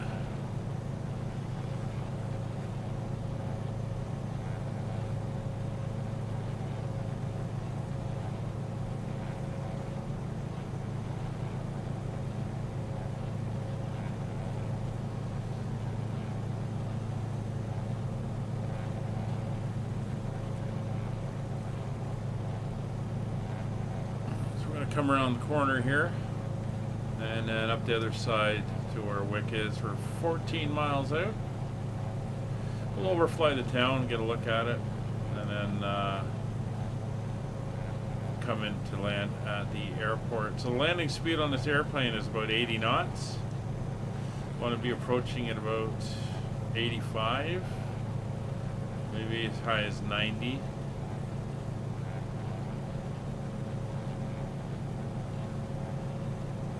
Be a wheel landing, so we're going to land on the main wheels,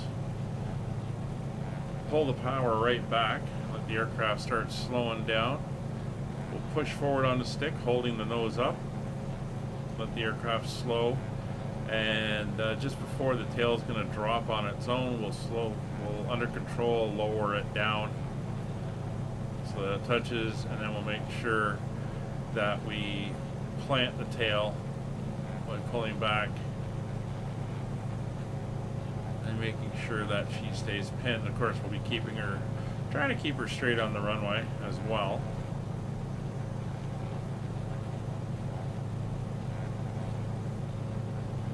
All part of the fun of flying tailwheel airplanes. So fuel's doing good now that she's mixtured out. Check both the front tanks. Both sides. Good.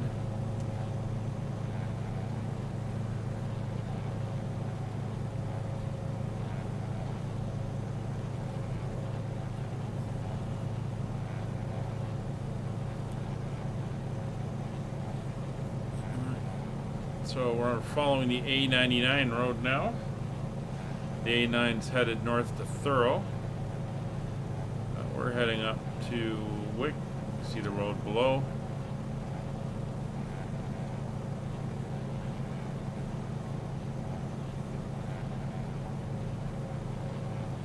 town of Wick is coming up over there. It's only about 10 miles away now.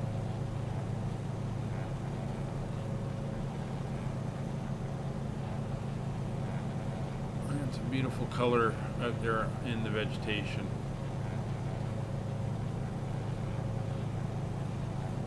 And there's the North Sea. Nothing out that way but Norway.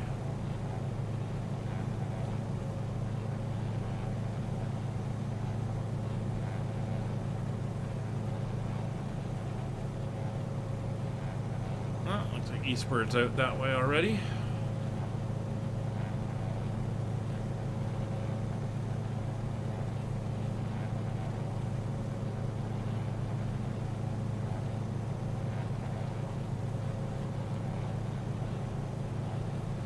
So the airport is just north of the town.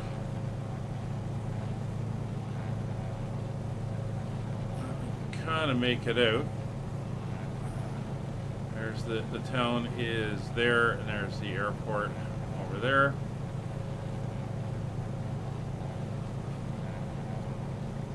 But we will take a look at the town first. I mean, that's the point of flying, see everything from the air. I don't know where they're saying there's clouds and stuff, or no clouds and that, because we definitely have clouds. This is Kavok, but I wouldn't rate this as Kavok. This is scattered. Or maybe even broken. I call it broken clouds at probably about 4,500, 5,000 feet.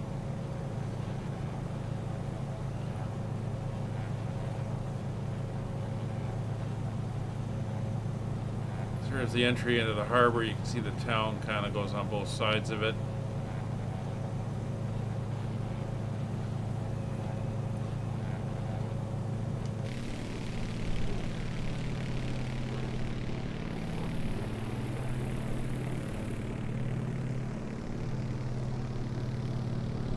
There's the harbor break, little channel for the fishing boats to come in. They all dock in here. And the hotel, the shortest street.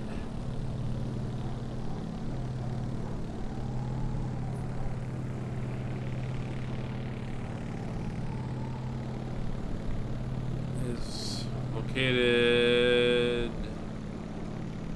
just up here, this building here. I doubt we'll be able to make it out, but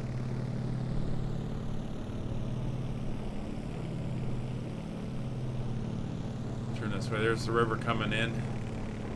Bridge. We might be able to make it out. I know where it is.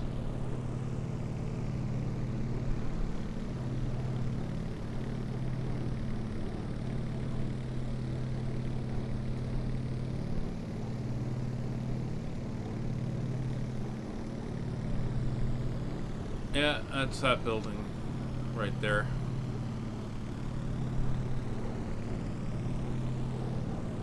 Across the bridge, there's a little statue on this corner. You can see it's a triangular shaped building. It's a hotel.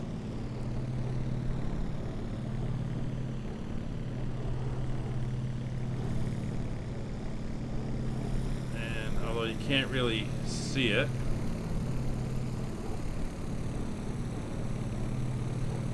That little section there in front of the building there is actually considered a road, and that's the entrance, and that's the shortest street in the world.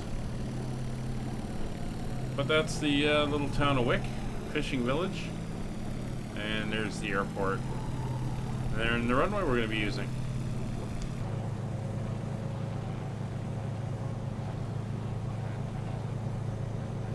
So,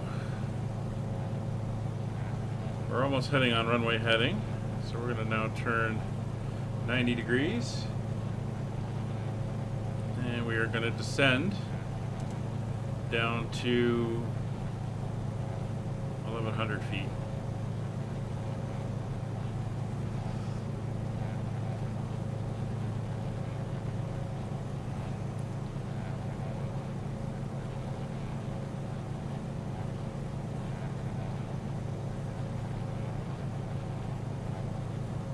set ourselves up on a wide right-hand circuit.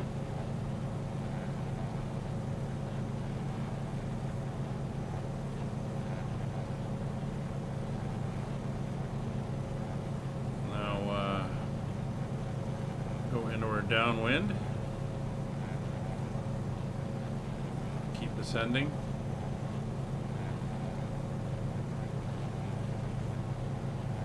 Extend our landing lights now.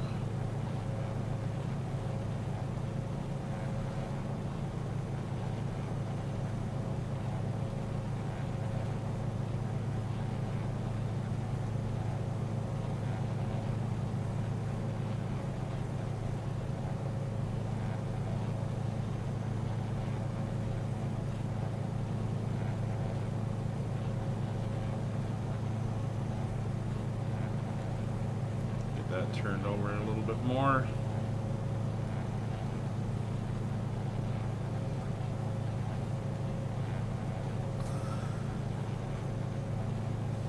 Yeah. All right, so barrow is set, altitude hold.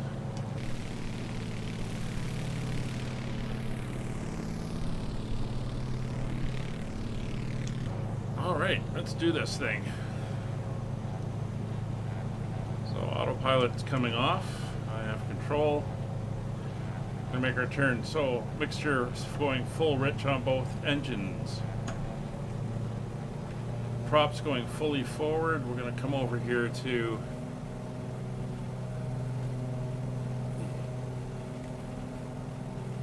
circle around. We want 3100 dialed in as a reference.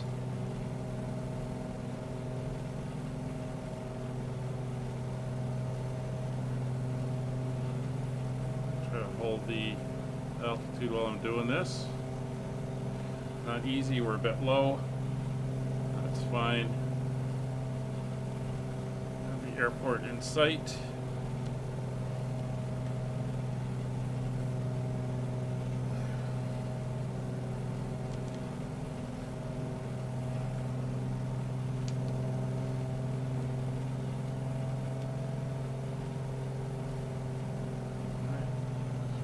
Power back.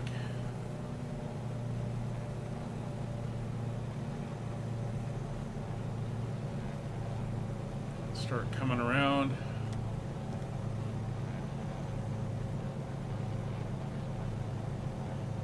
There's our runway. Crazy winds to land the Spitfire without rudder pedals. Without rudder pedal? Oh, you're using the twist stick as well? Alright, gonna start our turn. Start bringing the speed back. 110 knots, we can start with the flaps. Right, runway in sight. Slightly low, that's fine. I want to be bringing the speed back. 100 knots. First notch of flaps. I want to be going about 90 when we come in. Second notch of flaps. Gear down.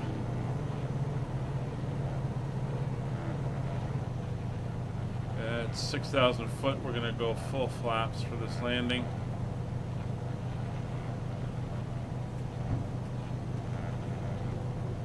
There's full flaps. A little high, that's fine. Our speed is about right, 80 knots. Coming back on the power.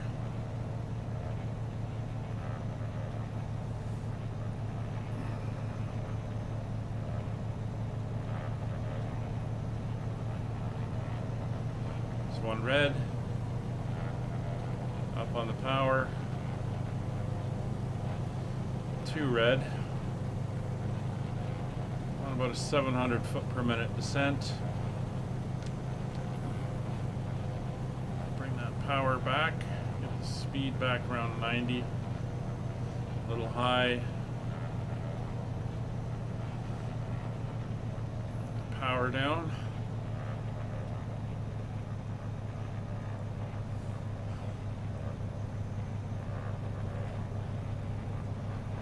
feel that wind. Below, there's 80 knots. A little bit more power. Kind of doing a weird curving approach.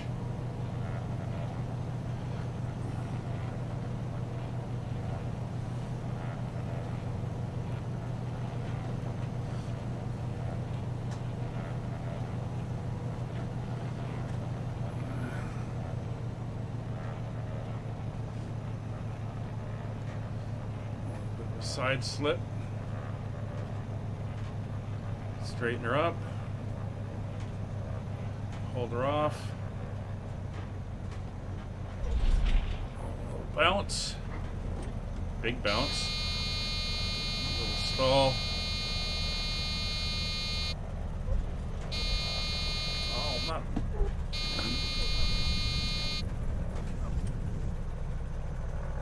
Wow. That was, we'll call that ugly.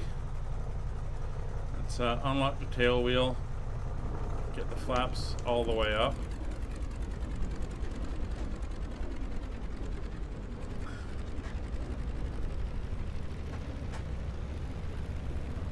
Well, I didn't bend it. It would have been bent.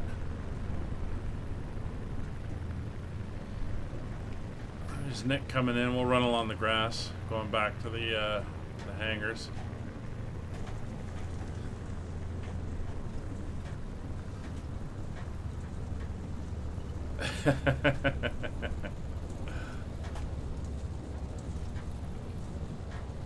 Yeah, that was kind of ugly.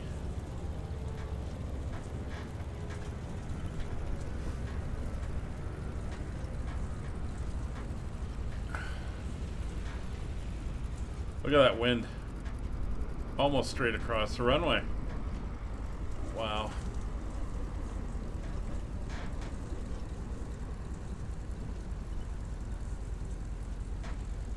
You're wearing your gin.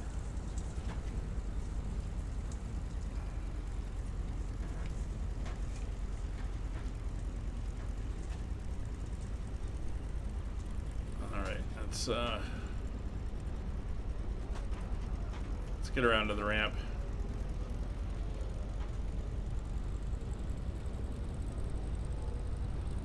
What happened to Nick? Did he make it down, or did he flip it over? Or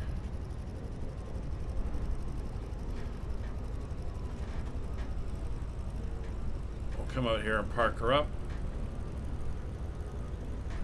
I mean, it looks nice with all the clouds and the wind and everything, but oh man, that wind was not our friend, and that was pushing from the side.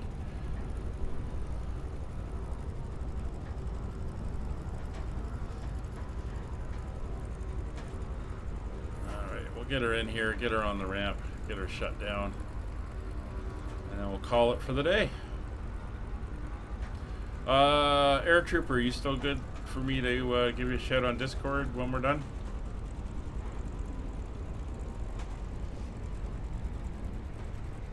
Hey, Okie.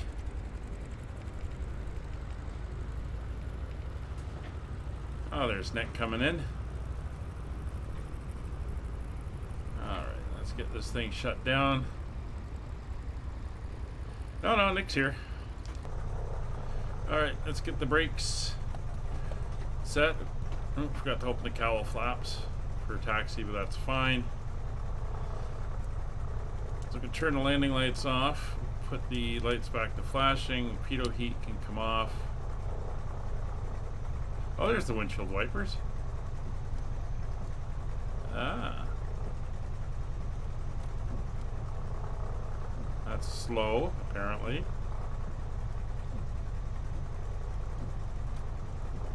And that's fast. Okay.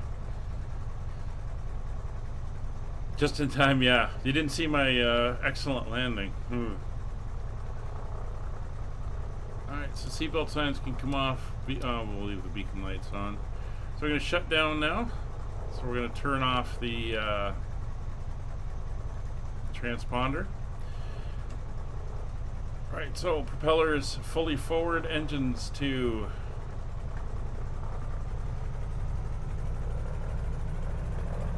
1,000 RPM.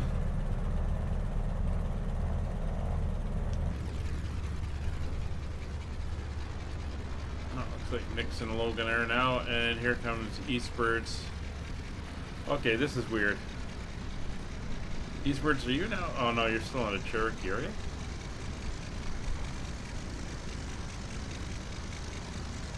Yeah, you're in your Cherokee. Okay. Anyway, engines are at 1,000 RPMs and they're all good. So engine 1 mixture to cut off.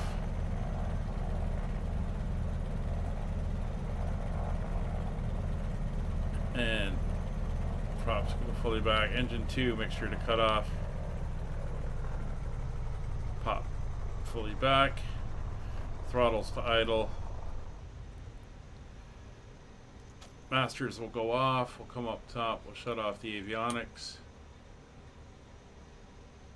Instrument light masters will come off.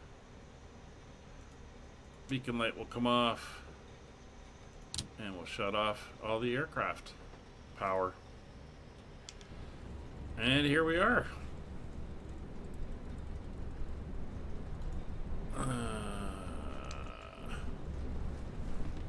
Let's get a nice view. Well, we made it to Wick. And you can hear that wind blowing. Thank you very much for joining us today. And we're good. We're here. That's leg 1 down. Thanks for flying. Thanks for watching, everybody. We'll see you on the next one. Our next live stream is on Friday. As